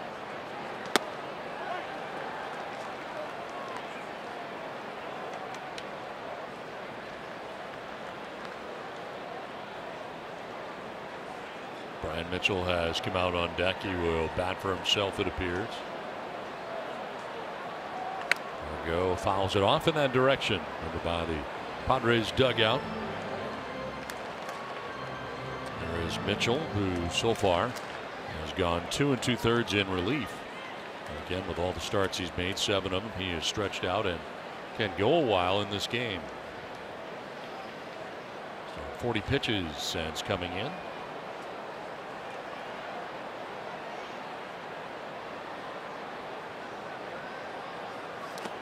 Bouncing in 2-2. You know, guys, to your point, Don, it's not necessarily managing this game, it's managing the series. Yeah. But it's also, you have an off day not until Wednesday. So you have to manage that situation and not expose your bullpen.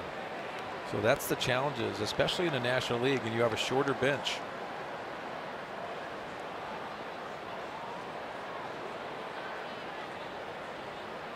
Swing and a miss, and Margot strikes out.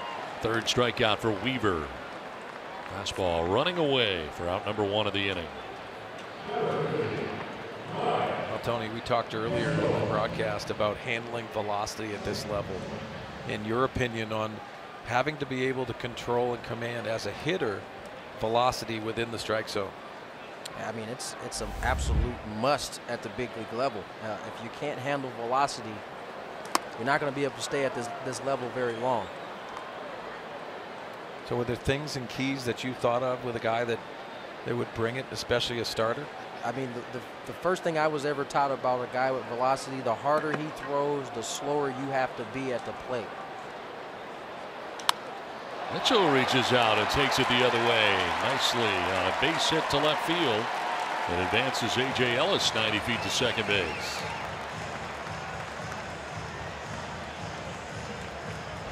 Here's Weaver throwing that fastball up and away, and Mitchell, no backside at all, just kind of flicks out those hands and rips a line drive to left. And I say when a pitcher's throwing harder, you have to be slower. The tendency for most hitters, for really all hitters, when they see velocity, is to try to go get it, is to try to be fast. And you think if your body's going towards the baseball and the baseball's coming at you at a 93-mile-per-hour rate, you've changed that fastball from 93 to 97, 98 all of a sudden.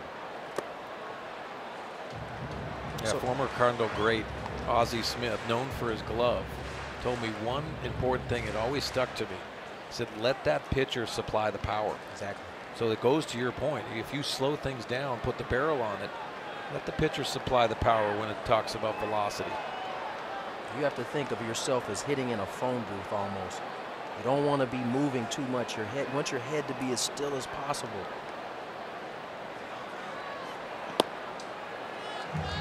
Third time through the lineup now for Luke Weaver. Top of the order, Travis Jankowski batting with 1 out and 2 on. And the velocity has been an issue at times for the Padres. You've seen guys in this homestand working on that velocity machine, trying to get on the fastball. I think most hitters will tell you that it's easier to adjust down on speed than it is to adjust up. In other words, if you're looking for a changeup, you're sitting changeup, it's going to be much harder to hit that fastball if it comes in, as opposed to being ready for the fastball and adjusting down to changeup or breaking ball. It's a much easier task. So Luke Weaver's numbers third time through. Padres trying to take advantage of that. Yeah, I want to ask you about the velocity machine, because I have noticed it during batting practice the last couple of days. I mean, how fast is that, you think? I mean, it's game ready.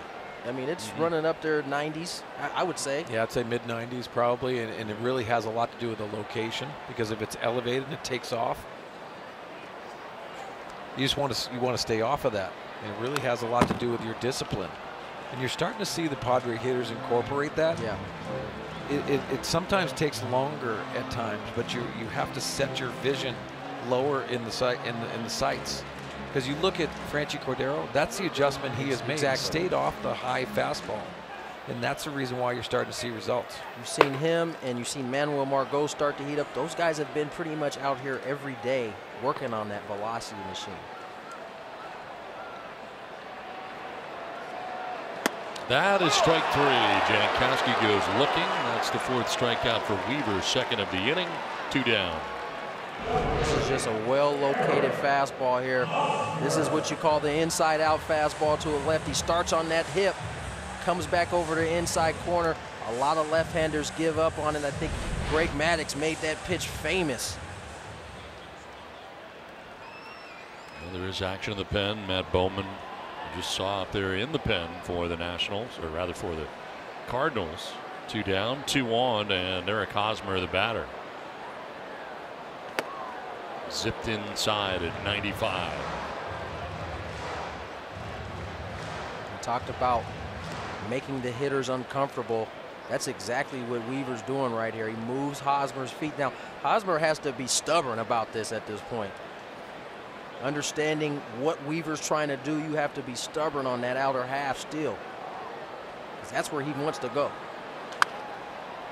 Fouled off to the left out of play, 1-1. Move the feet on the fastball down and in, then you come back with the changeup that's supposed to be running away. That one caught a little bit more plate.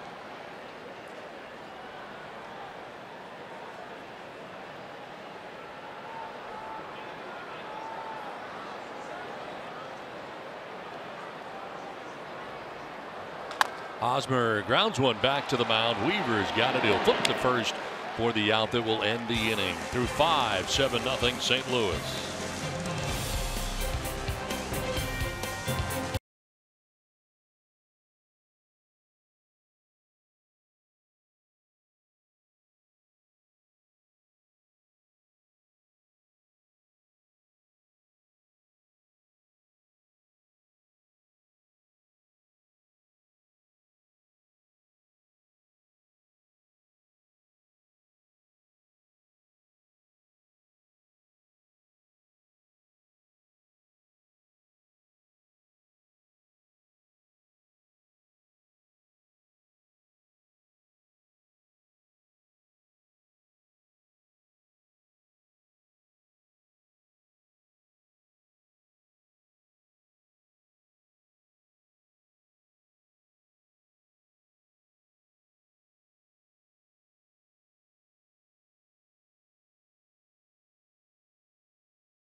Get ready for the top of the 6th inning. I want to remind you to tune in tonight after Padres Live for a brand new episode of Padres POV as Lisa Lane meets up with Eric Lauer to do last-minute Mother's Day shopping at the Padres team store.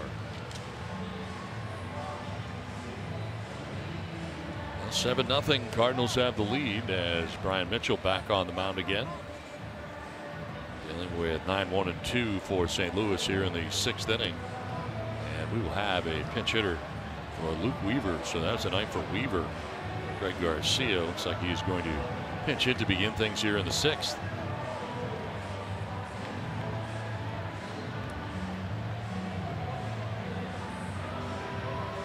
.92 pitches for Weaver tonight through the 5 innings.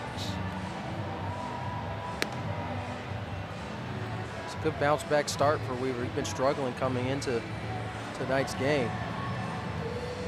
Didn't start particularly well either. No. Base hits by Jankowski and Hosmer, but then he settled down. Well, you can see even working on his mechanics and continuing to talk to Mike Maddox, the pitching coach. But probably the one thing that he's probably frustrated at with this lead, maybe not getting length in this game, not being economical, but the talent is definitely there.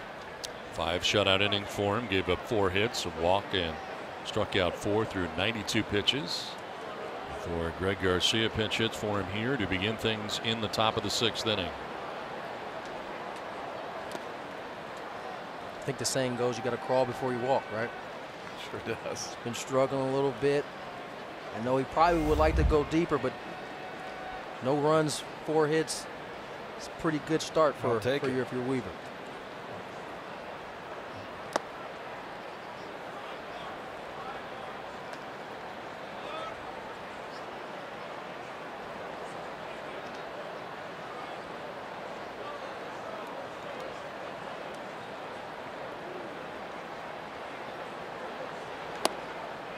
Missing away and falling behind here, 3-0.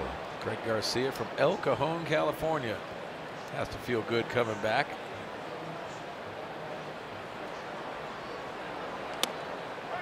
Drops in there for a strike, 3-1. Mitchell has been in this game since the 3rd inning. Final 2 outs of the 3rd, worked the 4th and the 5th. So far as allowed a run. Grounder back. Ooh, put the bare hand out there, but Misses him and goes into center field. A base hit. Begin things here in the 6th inning. Ill-advised to throw that bare hand out there. And watch your digits. You see it on that throwing hand side. It's a natural reaction to probably put your hand out there, but a better reaction to get it out of the way. Yeah, he did. Like he thought twice about it, and it looked as though as he turned back to see where the ball was going, he wished he might have kept his hand there, but it's probably better for the Padres in his hand that he didn't. Lead runner on here for the Cardinals in the 6th inning. Tommy Pham, 1 for 3 and a single in the 1st inning.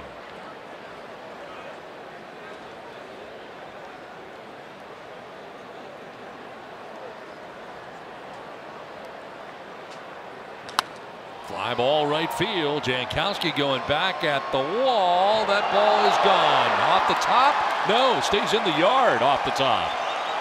Thinking it is a home run. Running around second base to third is Pham. Run will score. Pham ends up at third. And he thinks it's gone. We'll see what they're going to do here. That ended up on top of the wall and then came back in on the ricochet. The umpire is going to get together. I thought it was gone. Looked like it.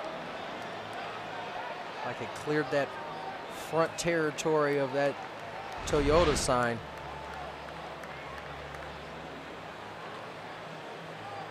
Yeah, it hit the fan on the shoulder after it hit the blue part of the wall and then bounced back over. I believe that's a home run. I do too. Oh yeah. Travis just missed catching this ball too. Umpires get together and they have called it a home run. Oh, right in the jaw.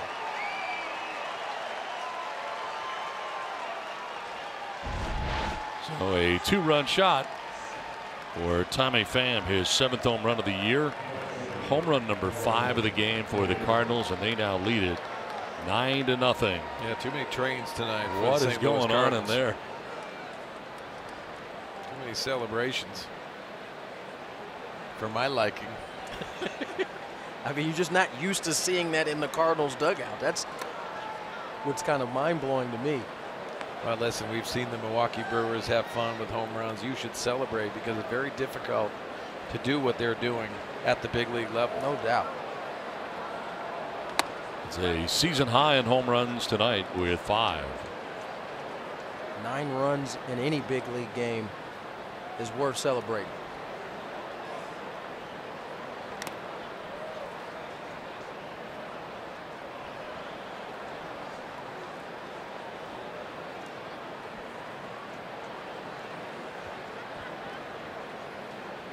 That's the gentleman that was hit in the face out there after the ricochet off the top of the wall. Got a little leakage.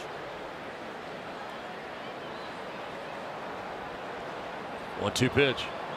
And a swing and a miss gets away from Ellis. He'll clear the runner and fire down to first base. Second strikeout for Mitchell. It's the first out of the 6th inning.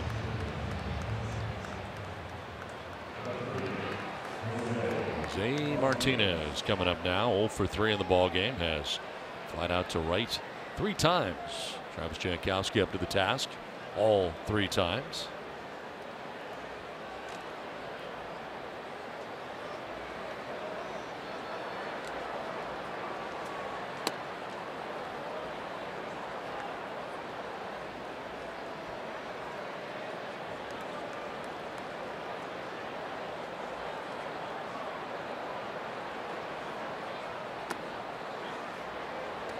Did he go? No. We'll check with Manny Gonzalez, first base umpire. Mitchell falling behind 2-0.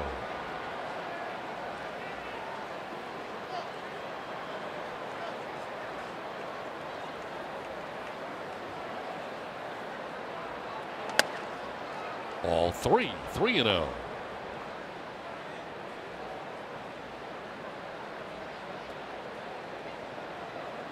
Single, a home run, a strikeout, and now a walk on 4 pitches to Jose Martinez.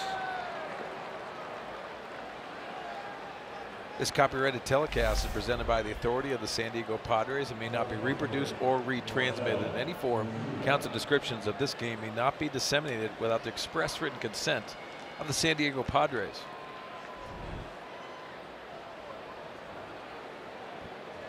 Marcell Ozuna coming up here. Has been on 3 times. Single to center, home run, walk, and he has scored 3 runs.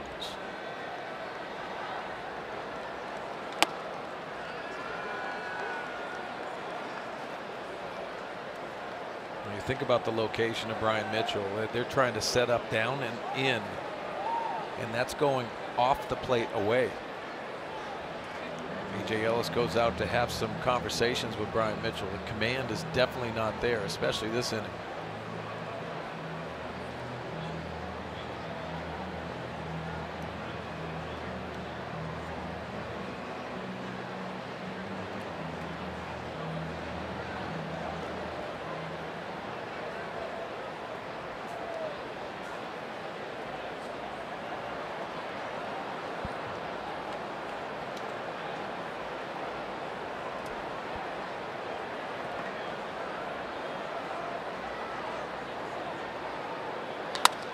Line to center. Margot moves over and makes the catch on the sinking liner.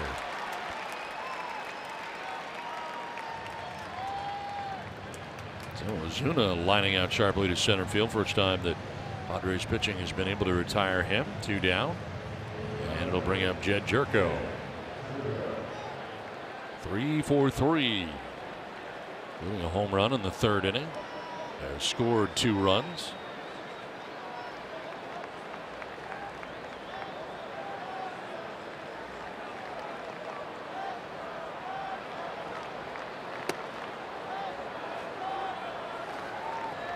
Jed Jerko 3 for 3, but arguably had the best defensive play other than Travis Jankowski tonight on that swinging bunt.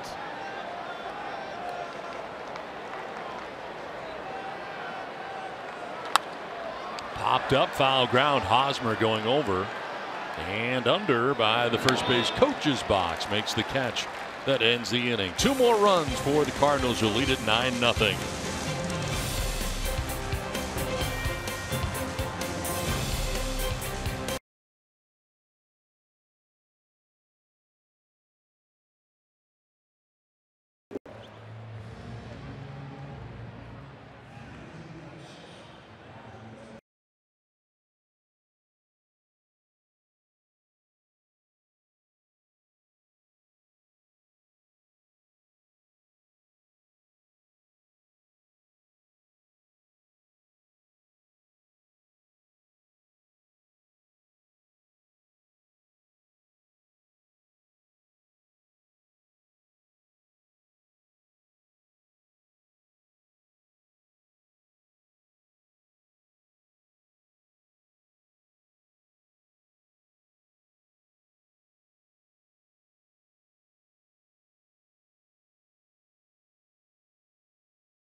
By Pacific Surfliner Ride, the Surfliner to your next Padres game.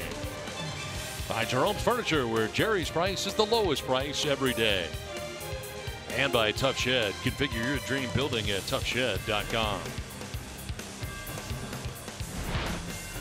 9-0 Cardinals on top of the Padres, out hitting the Padres 11-4 as we move to the home half of the 6th inning. And Bowman into the game now for St. Louis. Versatile reliever, and you could see his 15th appearance on the year. 14 innings of work. 8 walks, 18 strikeouts. High splits, both lefties and righties.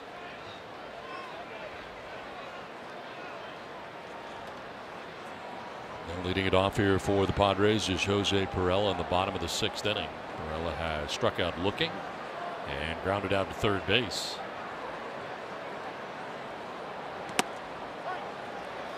Other changes staying in the game is Garcia at third base. And moving from third to first is Jed Jerko. So Jose Martinez coming out of the game. Perella down 0-2.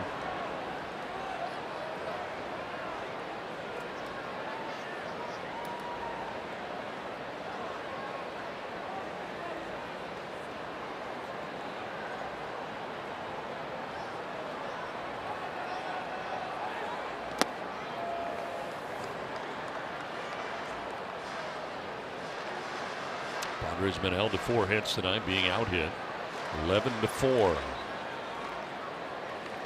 Matt Bowman first out of the pen tonight for St. Louis. Rich Cordero waits on deck. 2-2. First time the Cardinals have had 5 home runs in a game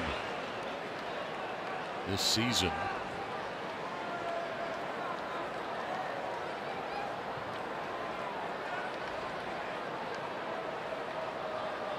Perella, the hot shot to the left side of left field, a base hit. A leadoff single here in the 6th inning for Jose Perella. Coming up in the 7th inning, be sure and stay tuned for the Arco Game Break with Mike Pomeranz and Tony Gwynn Jr.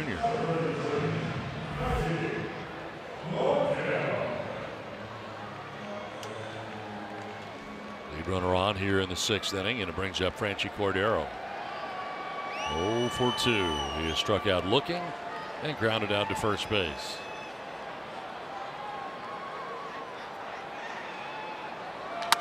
Drives this towards right center field, but Pham moving over. Look out. He'll make the catch right in front of Harrison Bader. The two almost collide out there in right center. And the center fielder calling for it and making the catch. Center fielder always has priority, so you have to communicate. You see Tommy Pham even communicating with his glove to Bader. Bader, known for being a center fielder as well in the minor leagues, shifted over to right field. 1 on, 1 out. Christian Villanueva, the batter.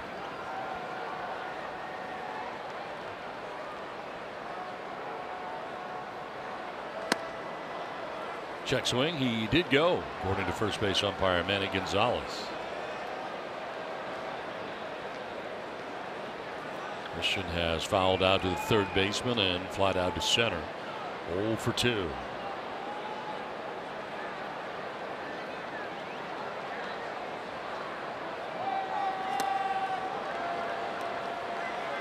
Seen a lot of that slider so far from Matt Bowman since coming into this game.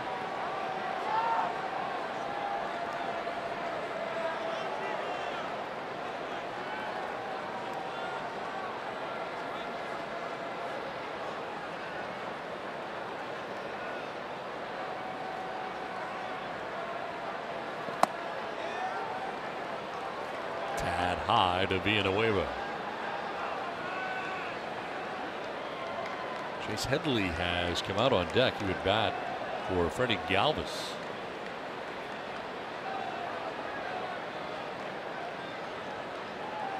Galvis has played in every inning this season so far. The only Padre to do so. They may be changing. As the 1-2 pitch misses inside. 2-2. Yeah, Don, that might be a scenario where you look at the game and the score of the game, and you're asking a lot from Freddie Galvis, playing every single inning. Get an opportunity to possibly get some at bats for Chase Headley. Give a little breather to Freddie Galvis.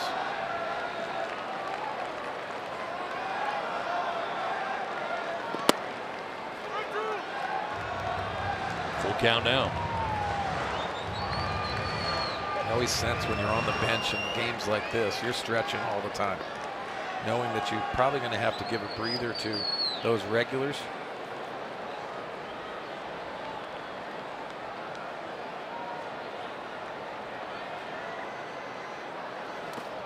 May have gone. They checked. No, he did not, says Manny Gonzalez, and down to first base goes Villanueva.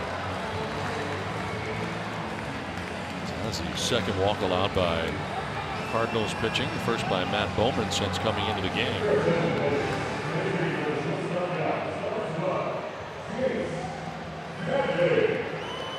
2 on, 1 away, and Chase Headley, the pinch hit for Freddie Galvis.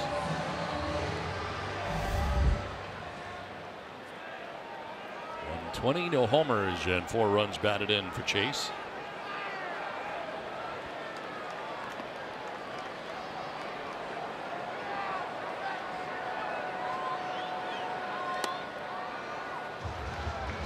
Pretty good pitch, but kind of missed his location. Oh, interesting story on Matt Bowman, and obviously we've seen the fastball and also the breaking ball. He learned his changeup on Google Images, taught himself. Ivy Leaguer, interesting way to teach yourself a different pitch. I guess I should have gone on Google Images about swings. Yeah. How to hit a curveball. And there's the changeup right there. Google Images. That's Is that amazing. unbelievable?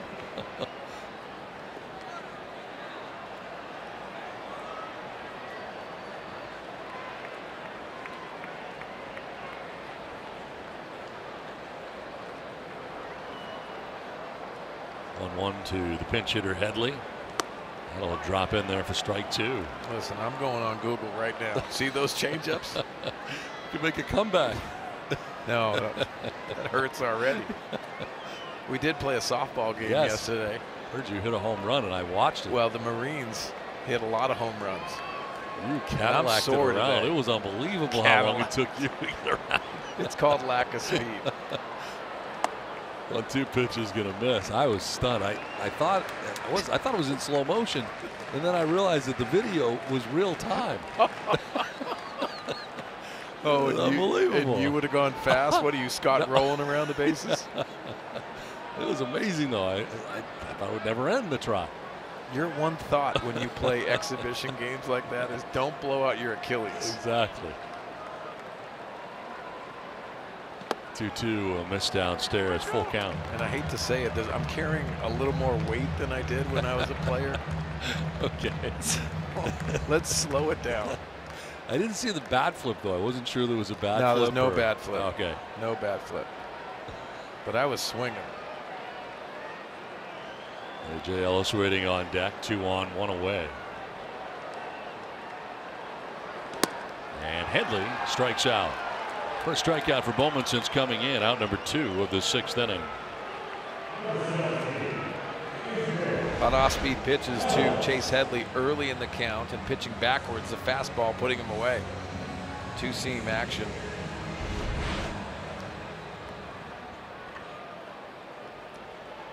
I'm still waiting for your first at bat. I have not had an AB. So do not miss the next one.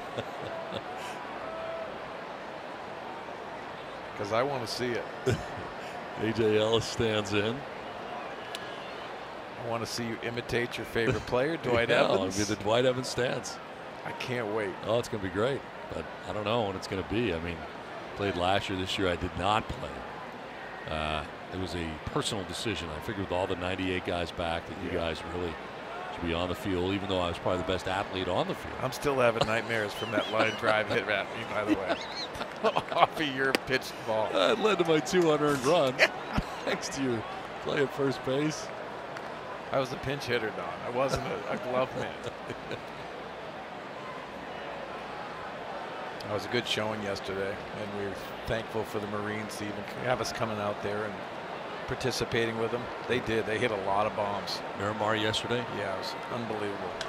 There's a liner down the left field line in for a hit. Here comes Jose Perella around. He's going to score. Heading to second base is A.J. Ellis with an RBI double. Padres are on the board.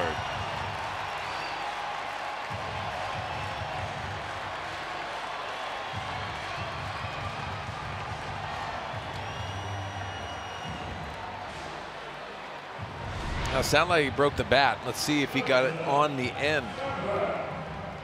Just a little bit out front of that pitch, but perfectly placed by A.J. Ellis. Right off the glove of Greg Garcia into left field for an easy double.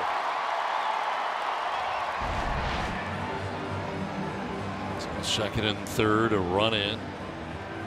Mannix, the pitching coach, out there to talk to Matt Bowman, who's been charged here with a run so far. Rebbe up in the pen. I don't think he's been up too long.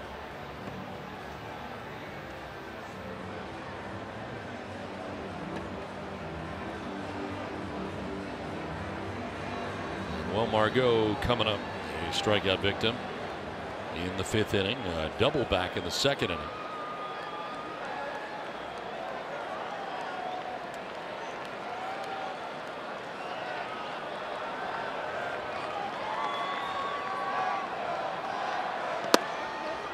A little bit low for ball 1. Matt Caesar has come out on deck. He would be pinch hitting for Brian Mitchell. I think Manny would get that two-seamer at some point of this at bat. Not necessarily you have to look inside. That two-seam action is on that scouting report. Likes to get in on right-handers. And the breaking ball away.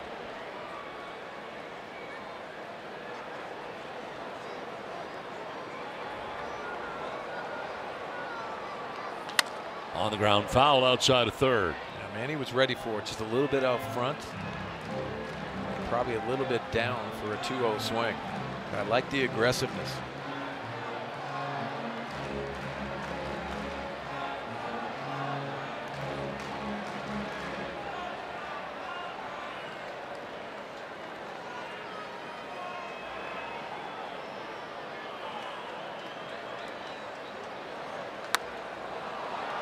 It off down the right field line this time. 2-2. Started with Perella singling, Cordero flied out, a walk for Villanueva. Headley struck out, then the RBI double by A.J. Ellis gets the Padres on the board. 2nd and 3rd with 2 outs here in the 6th inning. And a 2-2 to Margot. Did he go? No. I'll check with Manny Gonzalez, first base umpire. Next pitch will be the 27th of the inning for Matt Bowman. That's with the base open. You do not want to walk Manny Margot. Should be a quality pitch for Manny to attack.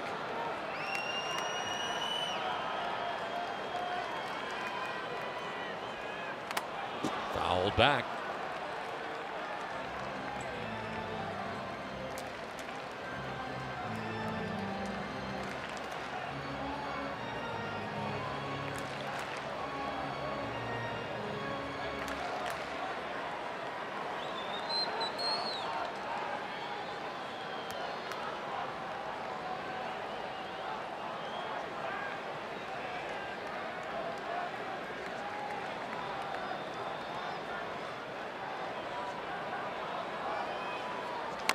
A little squibber right in front of the plate, and Kelly jumps out, throws low, but it's dug out by Jerko. At first base to end the inning. Padres get a run, 9-1 Cardinals.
We laughed at each other, we laughed at ourselves.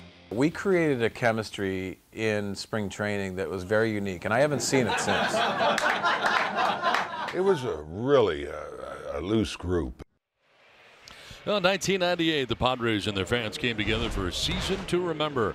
A season that led to a National League championship run and a season that led to the building of Petco Park. Both players and fans came through in the clutch during that 98 season of heroes. Tonight at 11 p.m. on Fox Sports San Diego. Multiple changes for the Padres as we head here to the 7th inning. Ryan Mitchell returning to the mound. His spot in the order did not come up, so he stays in the game here in the top of the 7th. But an entirely new infield as the pitch will miss for ball 1 from Mitchell. Chase Headley is now at third base. Christian Villanueva at short, Carlos Asuaje at second, and Jose Perella is at first base. There's a grounder foul outside of third.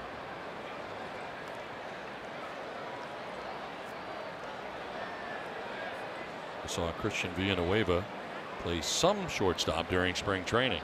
Yeah, not your typical backup shortstop position because of what Freddie Galvis does. Everyday Eddie. Line to right, and it's going to come back to Travis Jankowski for out number 1 as Paul DeYoung is retired.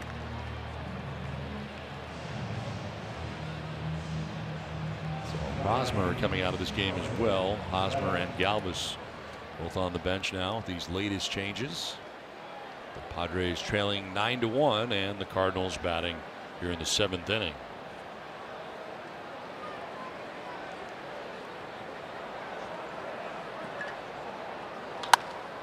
There's a grounder to short, and Villanueva will get his first chance. Nicely done. 2 down. First career appearance for Villanueva at shortstop in the big leagues. 2 down in the 7th inning, and that'll bring up Colton Wong. Well, the common theme throughout the whole weekend is celebrating the 1998 NL League champions. And tomorrow night they'll be recognized. They're recognizing Ken Caminetti tonight with the bobblehead. They're asking the fans that are coming to the game tomorrow to be ready for a 5 o'clock celebration. 1998 NL champions. Should be fun to see the guys. Going to try to see a bunch of them after the game tonight. They're here. They played golf this morning.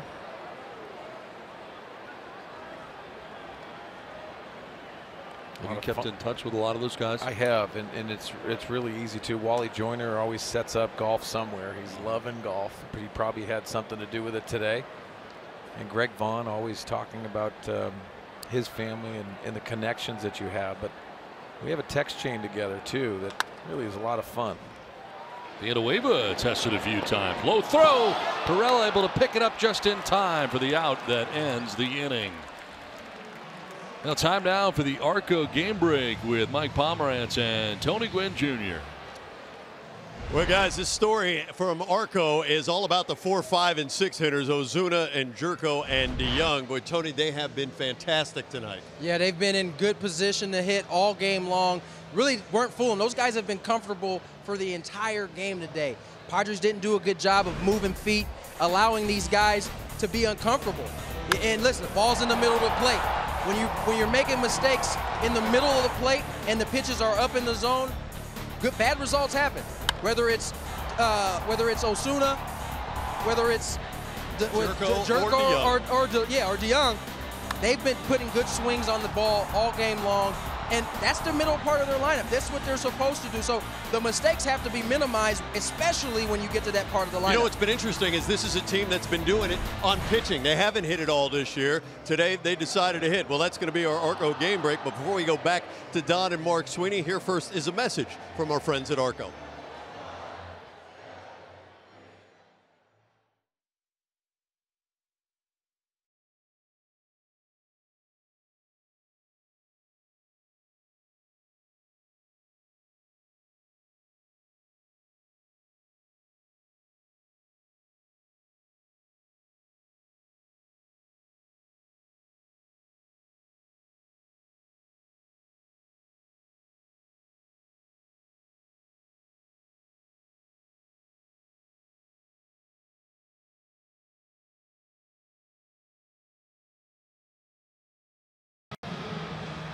Cardinals going to have a new pitcher on this Ken Caminiti bobblehead night here at Petco Park in San Diego.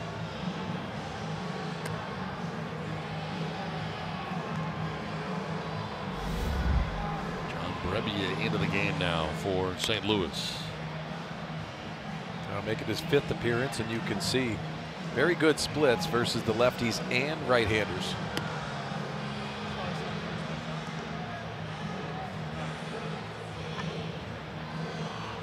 Takes over for Matt Bowman, who ended up going an inning of relief and giving up 2 hits and the run that the Padres have, a walk and a K.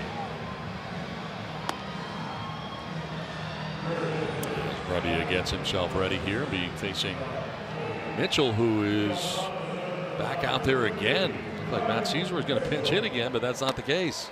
They're going to keep rolling along here with Brian Mitchell. So he's going to lead it off here in the 7th inning.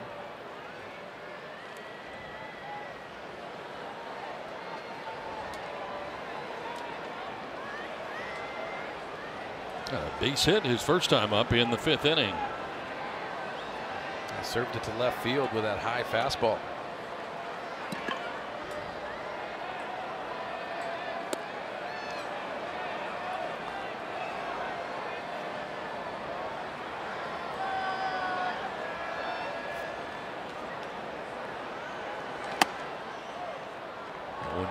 To Mitchell. Brebbia bringing it 96 miles an hour in that last fastball for the right-hander. Luke Weaver started this game 5 shutout innings, throwing 92 pitches.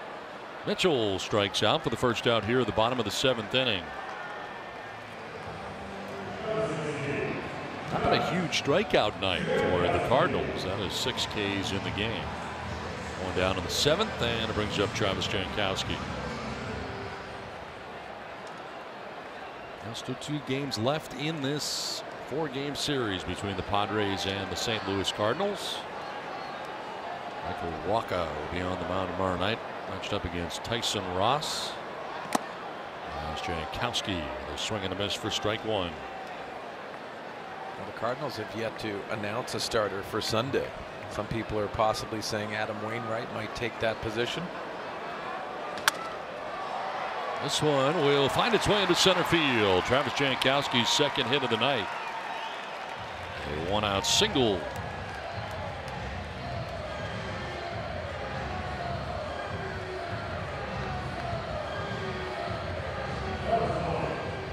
I'll bring up Carlos Asuaje, who came into the game defensively last inning. A series of changes for the Padres in the infield.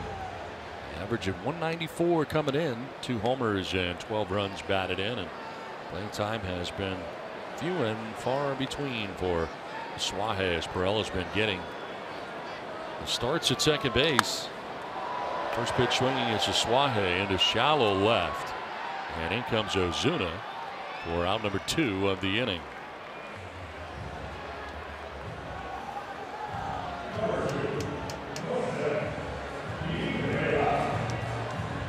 Up Jose Perella.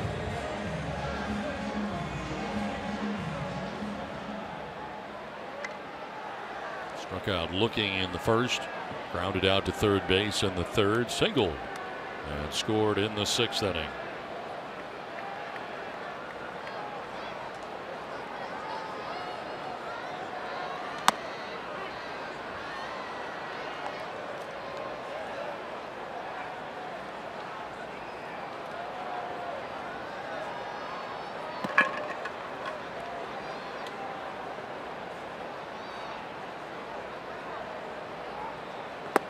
Just back from AAA Memphis. Up and down a couple times already this season.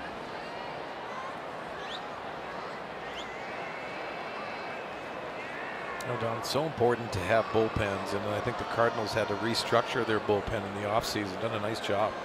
But it really has a lot to do with bridging that gap to your short relievers. And Brebbia does that, has the stuff. See the nice breaking ball there, but also the velocity of the fastball in different locations with the fastball. We've seen it up in the strike zone, 2-seamer down and in to right-handers. These are added pieces in a bullpen that can really lengthen that out and be a strength. That'll miss inside, 2-2. You know, we've seen from the Padres' perspective, when they get a lead, it's a lockdown with Stam and Yates and also Brad Hand.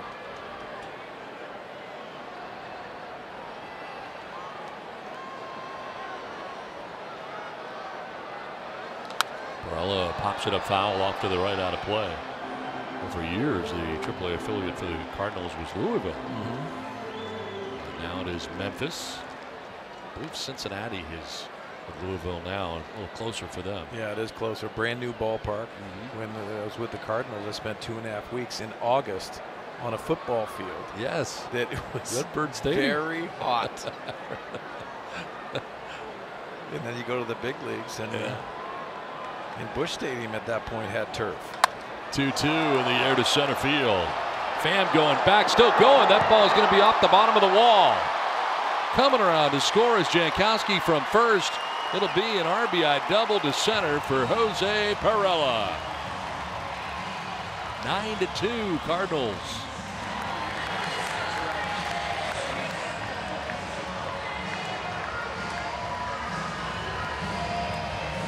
That's my boy Jose.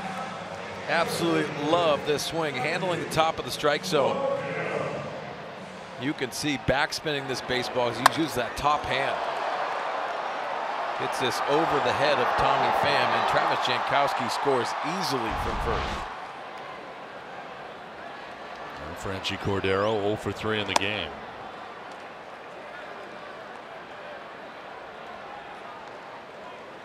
I remember walking over to that ballpark. You could walk through Freedom Hall to get there from the hotel. Isn't Freedom Hall great? Yes. Oh, tremendous. The history that they have there. That's a strike. This will be the executive suites in, where a lot of teams stayed there going in. It was haunted. I love those stories about the minor league hotels. Oh, that one freaked me out.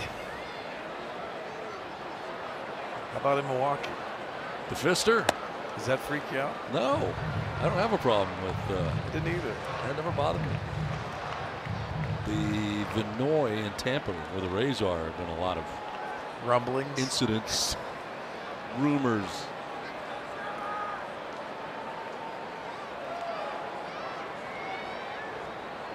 Two 2-1 pitch to Cordero, and a swing and a miss. 2-2. Just to wait up for the ghost in St. Pete. You wanted to have a chat with him? Just wanted to see him. Man in a top hat from the 20s, apparently. Really? Yes. That is interesting. That freaks me out a little bit. I never saw him.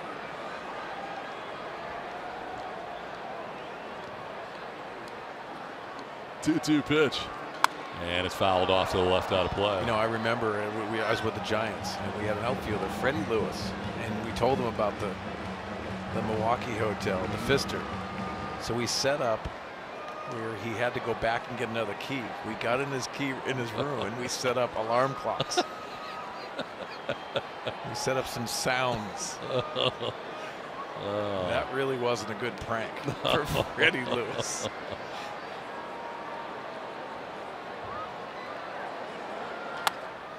Jammed here and popped up foul off to the left out of play. See, if I was on that trip with you at Vinoy, I might have done a top hat.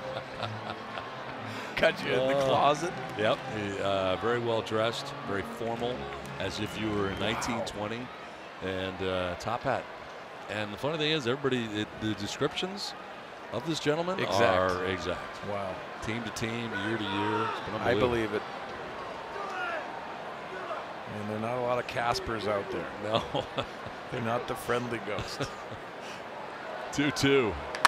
Line to right, and this will get down for Franchi Cordero. Gets through to the wall. Here comes Jose Perella. He's going to score. Franchi's thinking 3. And Franchi will get 3. It's an RBI triple.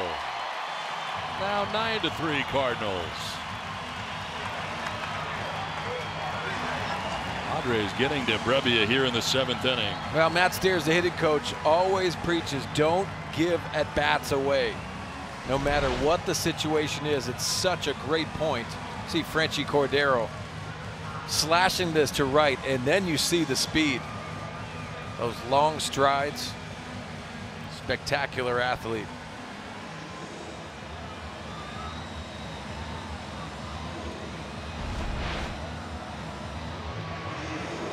Christian Villanueva coming up here. Mike Maddox out to the mound. A little bit of action out there in the pen right now.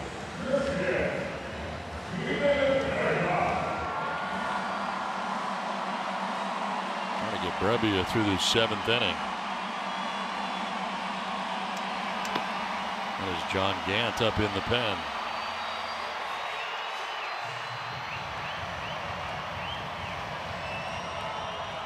Cordero 90 feet away with 2 down here in the 7th inning.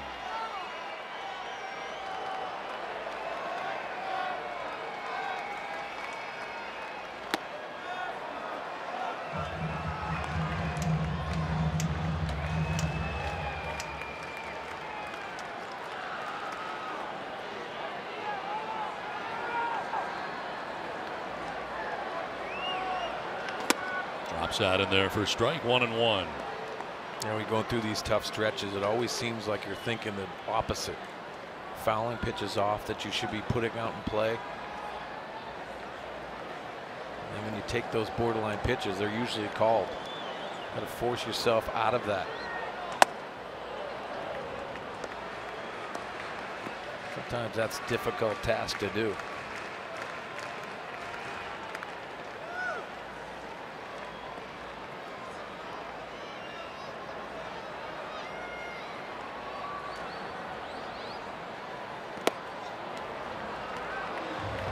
Low, looked like a pretty good pitch. Well, perfect hitting situation. So one spot, one location. Remember his last plate appearance, he walked. Hit 3-1 in the count. And a grounder towards shortstop. The high hop for DeYoung. And the out that ends the inning. Padres add 2, 9-3 as we head to the 8th inning. Cardinals.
Chicago today, and Wilson Contreras, a grand slam. This was one-sided from the get-go. Yeah, this is my pick to end up winning this Central Division. This is going to be a really tight race. I really believe that this team's starting to swing the bat. As you can see behind us, the Cardinals are starting to swing the bat. Those are going to be the two teams, along with Milwaukee, at the end that everybody's going to be competing with. So the Cubs 5 games over 500 right now, game back behind the Cardinals, so they're under pressure. And you're buying on the Cubs to win that division. I am. I think at the end of the day, their pitching is what's going to get them there. If their offense starts to kick up like it did today, they're going to be trouble. All righty, Tony and I'll see you on Padres Live, the post-game show brought to you by Cox Communications, guys. All right, thanks very much, Mike and Tony. As back out there again, Brian Mitchell been in this game since the 3rd inning. He's allowed 3 runs since coming in, but fresh off a 1-2-3 7th, hit for himself for the 2nd time, and back out there for the 8th, and really helping the bullpen out a great deal. Yeah, he sure has, and obviously adding to the offense, a couple at bats, not a scenario that you would ideally like if you're Andy Green and the Padres, but he has given them length. Greg Garcia hits a ground ball towards short. Villanueva throwing off balance and not in time. Beating it out is Garcia. In and out of the glove at first base of Perella. I think it should be a hit. I think he was going to beat it out. And it is. Yeah, it looked like he got jammed, and it wasn't hit too hard. Christian Villanueva had to really charge that. See Perella not even being able to lock it in as it hits the heel of the glove. I think he beat it out. So Garcia 2 for 2 since coming into this game. On at first as Tommy Pham now stands in.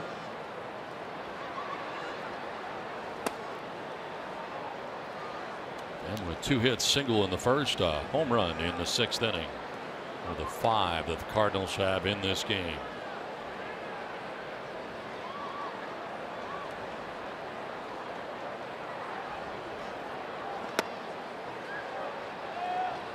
Don, Mike and Tony talked about the Central Division. I think it's going to be a great race as well. The Cardinals are manned up. Miles Michaelis gives them a difference maker. I think a stat that really indicates the type of team the Chicago Cubs are, plus 52 in rough run differential. That leads the division. I think it really comes down to the Cubs and the Cardinals when you start looking into that division. I was impressed by the Brewers when we saw them earlier in the year. Tough division. Line into center field. That's in for a base hit. Up 90 feet goes Greg Garcia to second base. First 2 have reached here. Fan has run out onto the field, so we're going to have a little bit of a delay. Time now for Tools of the Trade, brought to you by Ram Trucks. Well, as we honor the great Ken Caminetti tonight, you remember him busting that bat over his head? Harrison Bader does that in his first at bat, then he hits a home run, much like Ken Caminetti.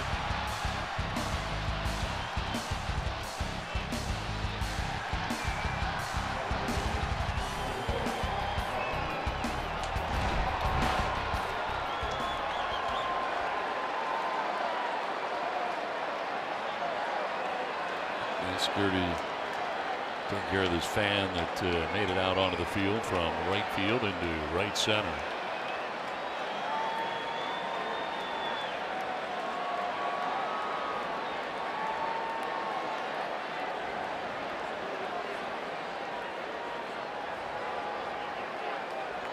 Well, now time for Verizon's projected starters for Game 3 of the series between the Padres and the Cardinals.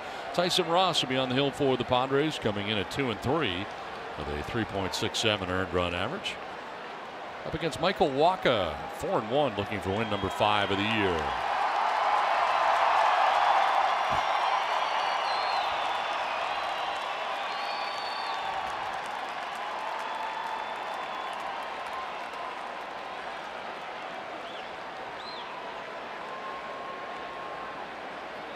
We are ready to resume here. We had 2 on, nobody out in the Cardinals' 8th inning. Harrison Bader coming up now, the right fielder, 1-for-4. The 1 part, a home run back in the 3rd inning. 2nd home run of the year. Solo shot that opened up the 3rd. It was the inning that they homered 3 times. Back-to-back Ozuna and Jerko. This one fouled to the screen for strike 1. Dexter Fowler is on deck. He would pinch hit in the pitcher's spot. Started last night's game, coming off the bench for tonight's game.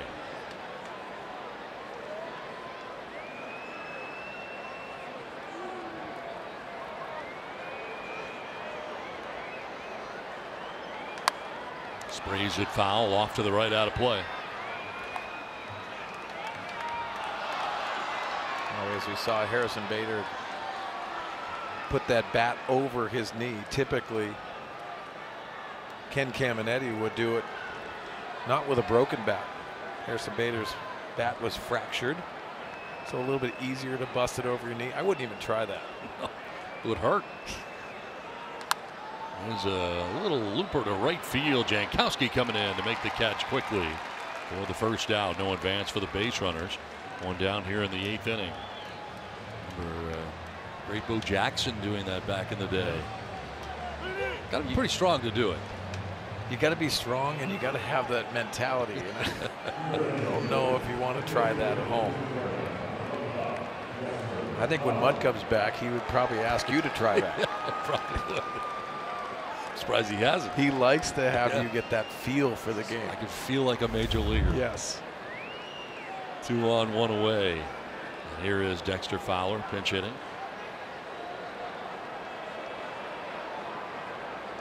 Many a night I've had to go home and ice after. That's not good. Announcing a game, it seems unnecessary. That is unnecessary.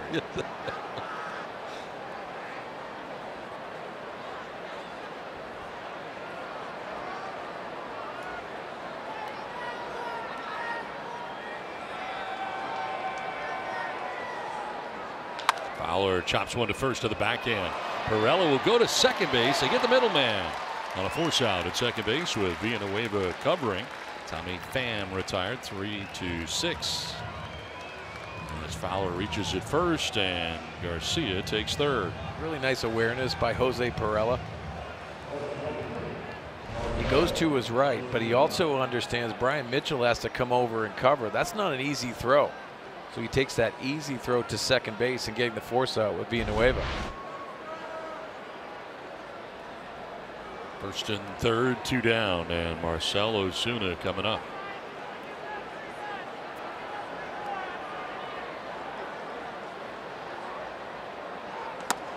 Ozuna has singled, homered, walked, scored 3 times, and last time up was retired for the first time, lying out to the center fielder Manuel Margot in the 6th inning.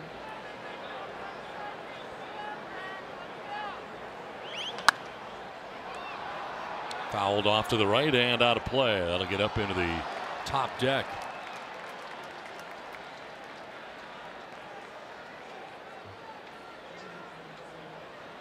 A wild one going on in Colorado tonight between the Brewers and the Rockies. Their extra innings 11-10. Milwaukee on top. I agree with you too. Milwaukee Brewers are that dangerous team once they get on a run. Ozuna to left field, and Franchy Cordero is there to make the catch that ends the inning. We head to the bottom of the 8th. 9-3 Cardinals.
A lot of home runs in this game, 5 of them for the Cardinals.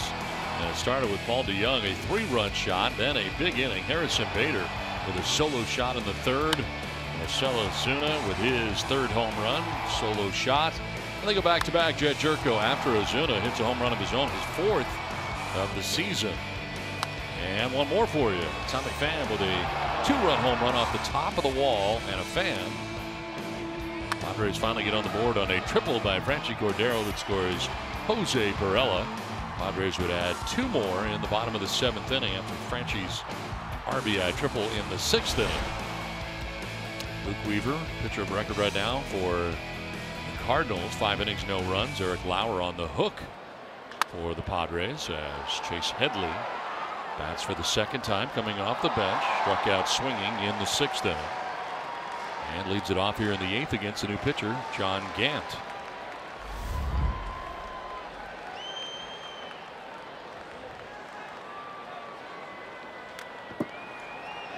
Takes over for Brebbia, who went an inning. We have 3 hits and 2 runs. Didn't walk anybody, struck out a batter.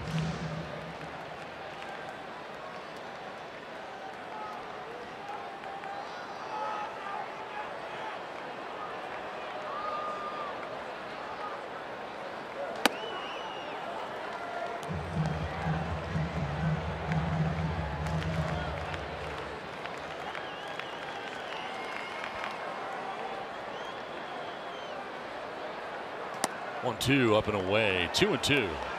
It's almost clockwork how these relievers come in and pitch the same way. You get seen high velocity, try to get ahead and try to finish at the top of the zone. You can't do that. You go to your secondary stuff. Swing and a miss. Headley chases that and strikes out for the first out here at the bottom of the 8th inning. You can see the high fastball set up the changeup down and away, almost a split change. See that action down and away. And one down brings up A.J. Ellis. Ellis has fly to right, walked and doubled. Double drove in a run back in the 6th inning.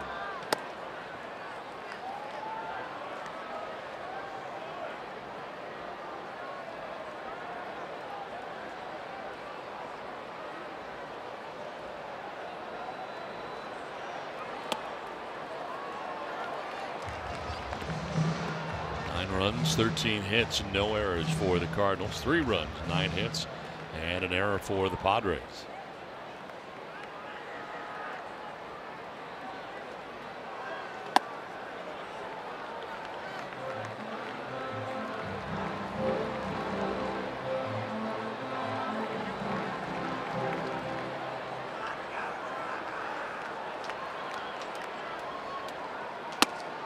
There's a strike, 3-1. Ellis now, Margot next as the Padres bat here in the 8th.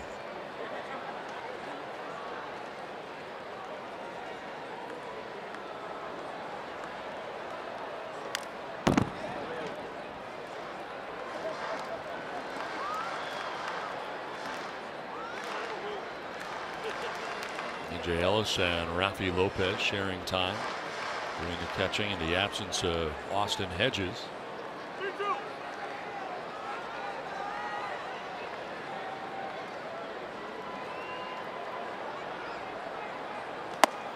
Elevates, and that's ball 4. Down to first base goes A.J. Ellis.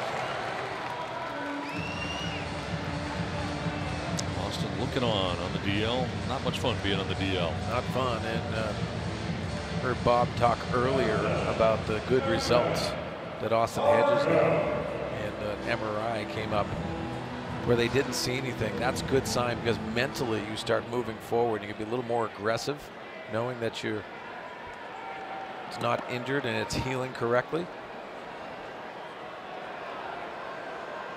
Well, now 1 on for Manuel Margot. Well, the interesting aspect of it that Bob touched on is that he's tried to keep both hands on the bat. Now he's going to go back to that one-handed swing in a sense. It's not necessarily come off at contact point, but it's just releasing the bat head forward, which caused a little bit of the damage with the elbow.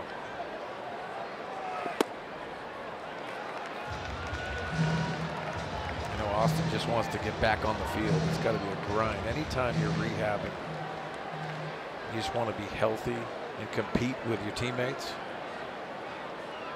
You often hear that from guys on the DL. They just don't feel like part of the team, right? No, you feel like a loner. You want to get out of the way. Time call very late. And Laz Diaz ducking for cover.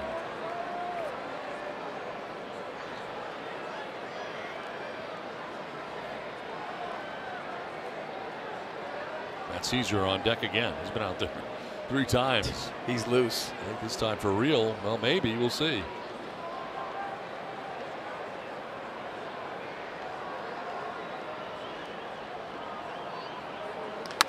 Margot fouls it off down the right field line, out of play.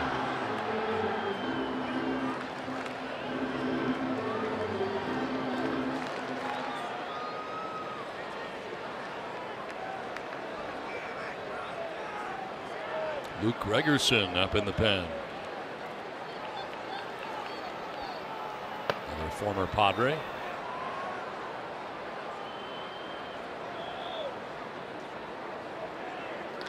On the ground towards shortstop. DeYoung will go to second for 1, and they do just get the 1. On the transfer, dropped the baseball. So A.J. Ellis retired 6-4 in the force out. Margot will reach. Well, let's see if it was on the transfer. Ball in the glove, and yes.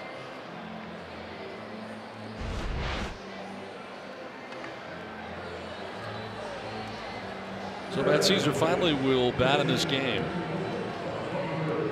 And pinch hits for Ryan Mitchell through 80 pitches of relief.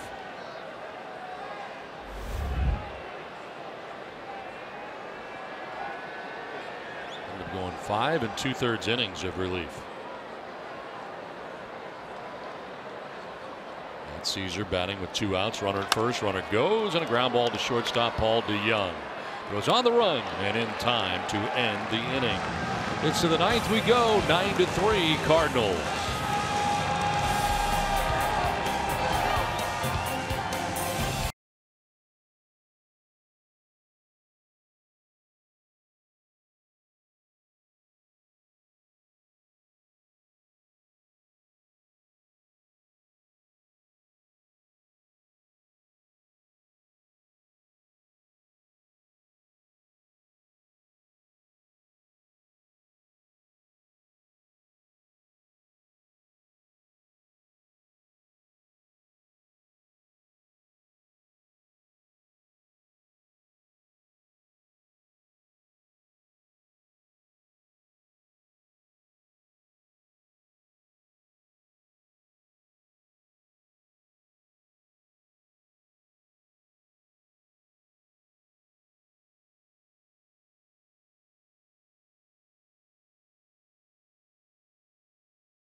The bat here in the top half of the 9th inning. Let's revisit our keys to the game, brought to you by your San Diego Honda dealers. Well, we wanted to try to close the jerk store, and that didn't happen tonight. 3 for 4, and you can see getting another plate appearance. And Christian Villanueva 0 for 3, coming in 0 for 29. He is still to get back on track.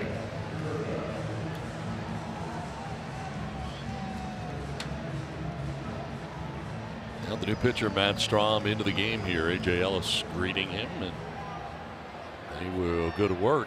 Jed Jerko leading it off. Here are the numbers for Strahm.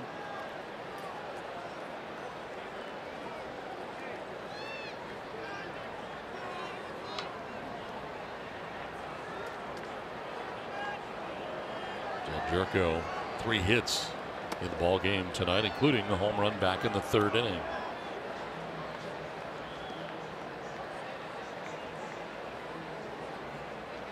One of the 5 home runs the Cardinals have tonight.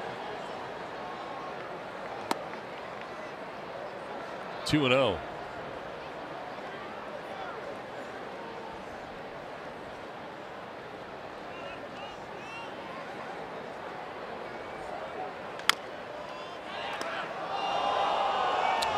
Over by the Cardinals dugout and off the front of it.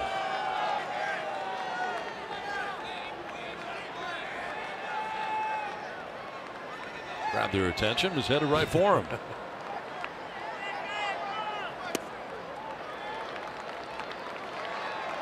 This is our second look at Matt Strom. We saw a little bit of him in spring training. I think a lot of the organization would like to see him eventually as a starter, but now coming off that injury, he'll take those relief innings. Reinstated from the DL on Monday in his regular season Padres debut. 2 innings for the first time since he had made a start in June of last year in Detroit, while throwing 3 2/3 innings. A torn patella tendon in his left knee. Had surgery on it last year. So on grounded foul. And of course, part of the deal that involved Travis Wood. The Padres sending Buchter, Maurer, and Cahill to Kansas City. That deal took place about a week before the trade deadline, July 24th. Yeah, this is a left-handed arm that I think A.J. Preller and his staff identified. It's one of those arms you wanted to go out and get. Coming off a tough injury, so you have to be cautious at times. He has pitched out of the bullpen before in Kansas City, so it's not something he's not familiar with.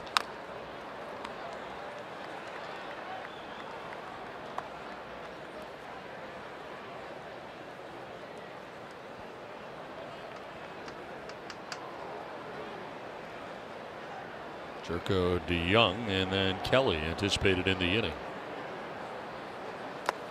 And that one will be ball 4. Gets away from A.J. Ellis, has to run it down, and does, but a walk here to begin things for Jed Jerko. He's on base for the 4th time in the game. A leadoff walk here in the 9th inning.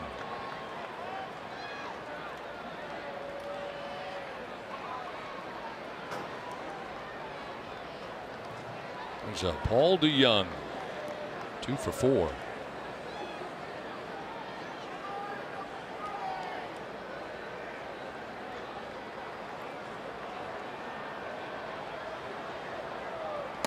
Inside for ball 1.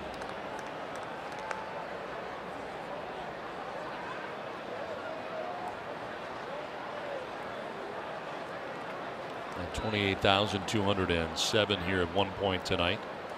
Some have ducked out. There's a fly ball down the right field line. Long run for Jankowski, but he will get there with plenty of time to spare. Makes a catch out there in right field for the first out of the 9th inning.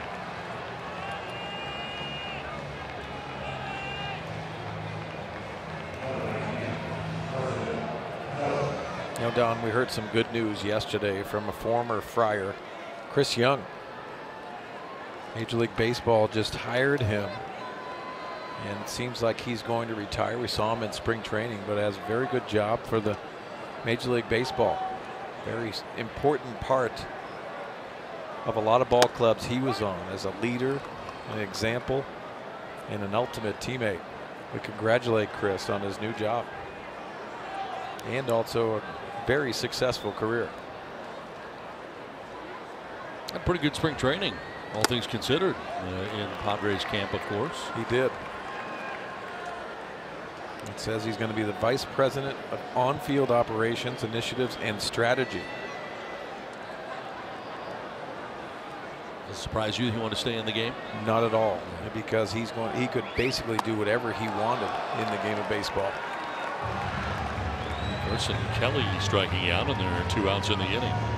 First strikeout for Matt Strom. I think he's just appreciative of what he had to fight for, but also very intelligent. If anyone's been around Chris Young, they understand that he went above and beyond to make everyone else better. Went through a lot of injuries off the field, battled back.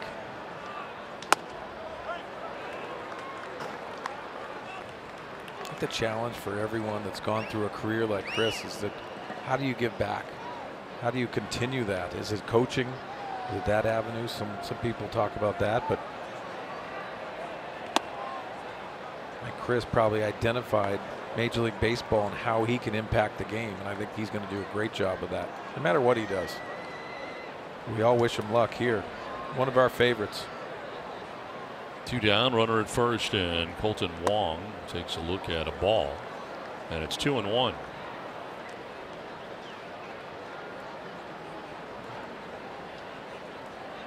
Strom, the third Padres pitcher of the night. Eric Lauer on the hook, gave up 6 runs in 2 1/3. This one fouled off to the left out of play. Brian Mitchell, 5 2/3, allowed 3 runs. 6 hits, walked 3, and struck out 2. And now Matt Strong has 2 outs in the 9th inning. Full count to Colton Wong. Greg Garcia waiting on deck. Garcia's already 2 for 2 coming off the Cardinals bench tonight.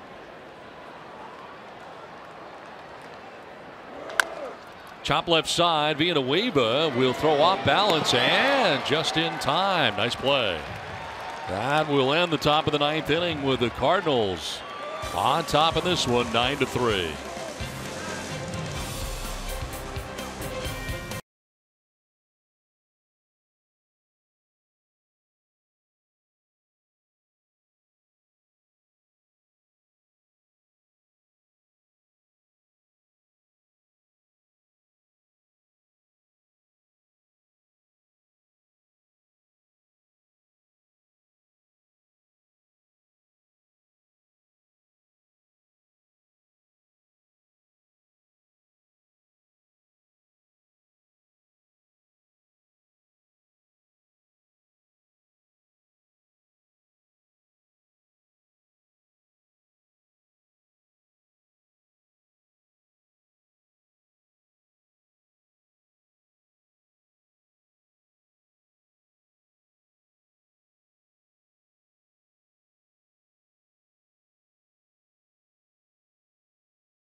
So we get ready for the bottom of the 9th inning, and former Padre into the game here for St. Louis. Luke Gregerson comes a 5th arm used by Mike Matheny tonight. Cool hand Luke, fresh off a world championship with the Houston Astros last year.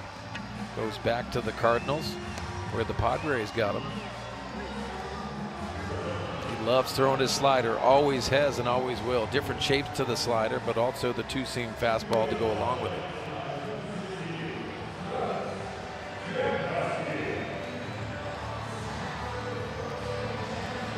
It'll be Travis Jankowski first up here in the bottom of the 9th inning. Acquired by the Padres from the Cardinals. Player to be named later. The Khalil Green trade back in March of 2009. 509 games as a Padre. 17-22, a 2.88 earned run average in his time in San Diego.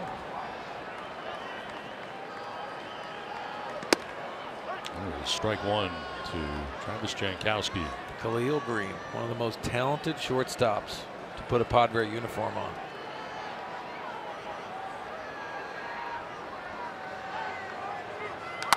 In the air to right field for Jankowski. That ball is gone. Home run. Travis Jankowski gets his first home run of the year. And now it's 9-4 Cardinals. Padres are not done yet.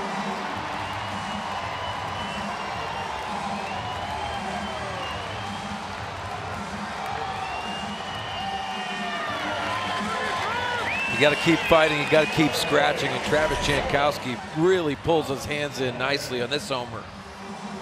Fastball up in the strike zone.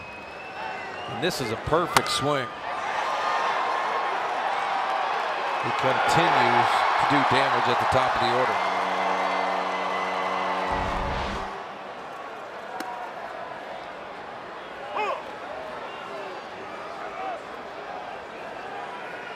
And Travis Jankowski with the home run to lead it off here in the 9th inning. Now Carlos Asuaje. Well, ground one back to the mound, and Gregerson throws him out for the first out in the 9th inning. And Travis Jankowski doing it all offensively and defensively, and getting a chance to play here on a regular basis. Top of the order. Yeah, and the top of the order to me is what they have to solve, and it's been a good spark. Remember earlier in the game we talked about they've had 4 hits from the leadoff position at the start of the game. He has 3 of them. So that means that you have to try to start that off. It's been a struggle in the first inning for the Padres. Jose Perella taking strike 1. Perella has struck out, grounded out, singled and doubled. He's driven in a run and scored 2. And he'll take strike 2.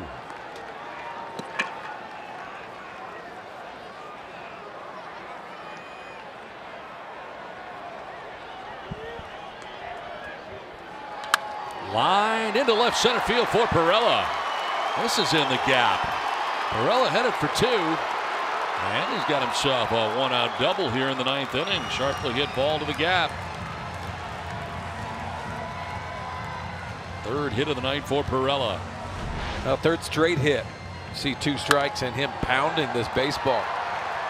Always got to have the back of your mind that Gregerson will throw that slider. Rips that double in the gap.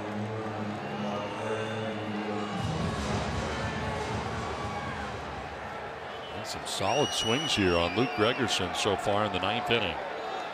There is 1 out in the inning, and now Franchy Cordero.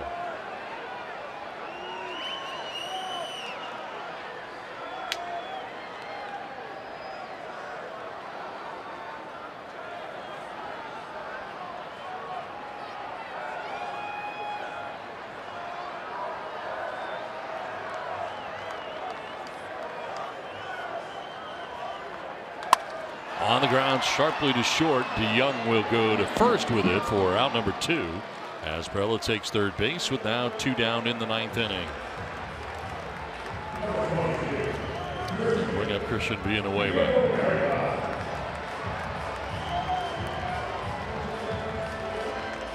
Oh, 4-3 with a walk in the game for Villanueva.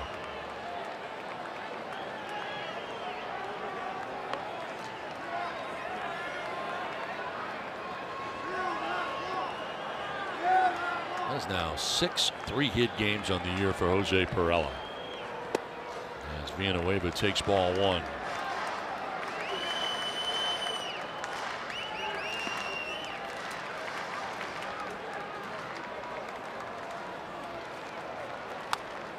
Fouled back, a ball and a strike.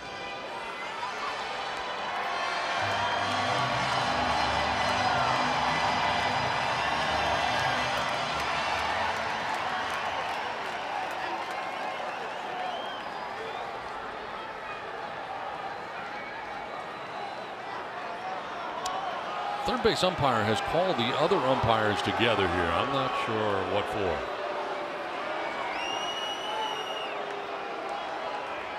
Jeff Nelson is the crew chief, and he has called everybody together here.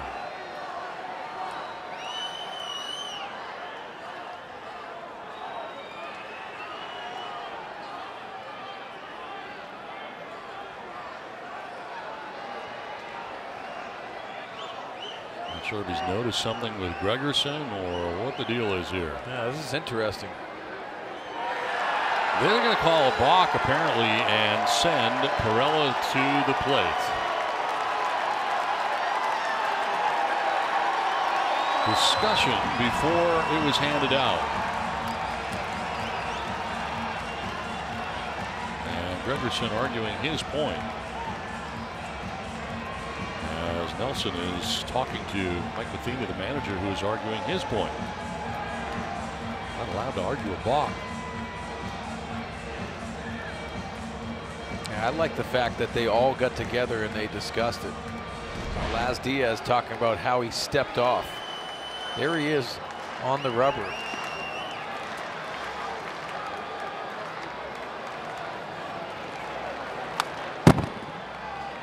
I didn't see anything there. Now Gregerson getting into it here with the crew chief, and Matheny's coming out. The catcher Kelly trying to separate the two.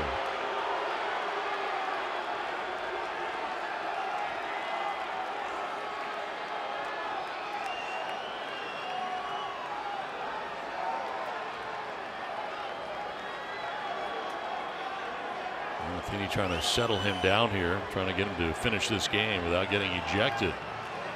So it was a balk charge to him that gives the Padres their 5th run. You can still see he's hot. On a strike to Villanueva. And now they're trying to get together, figure out what the count is. And you wonder if that pitch, even the foul ball, even counted. Previous pitch counted is what he's saying. So it is a ball and a strike. It was after the foul ball where he stepped off, and I think they felt that that was a balk at that point, or at least wanted to talk about it, and then determined as a group it was. The 1-1 and a chop foul outside of third.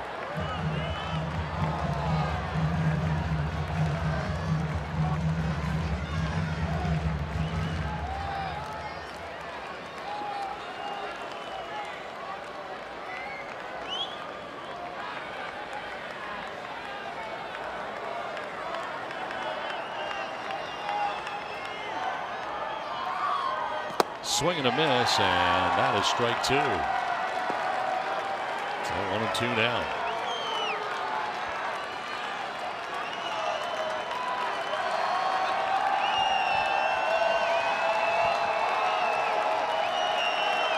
Christian Villanueva down 1-2 with 2 outs. And that's outside, 2-2. Ferguson trying to harness his emotions here just to finish this outing off. Yeah, I don't think he's done with the argument either. No. Very high, full count.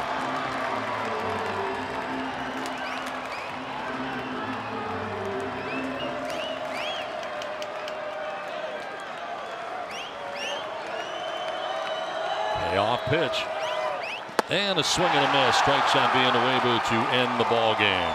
Padres get 2 back in the 9th, but lose this one 9-5 is the final, as the Cardinals have won the first 2 games of the series. Padres Live is next. Mike Pomerantz, what's in store? Well, Scotty Miller's going to join us, our Fox Sports San Diego MLB insider. We're going to talk about David Price and where he stands after having a little problem with the old elbow due to playing Fortnite. We'll see you in moments on the post-game show.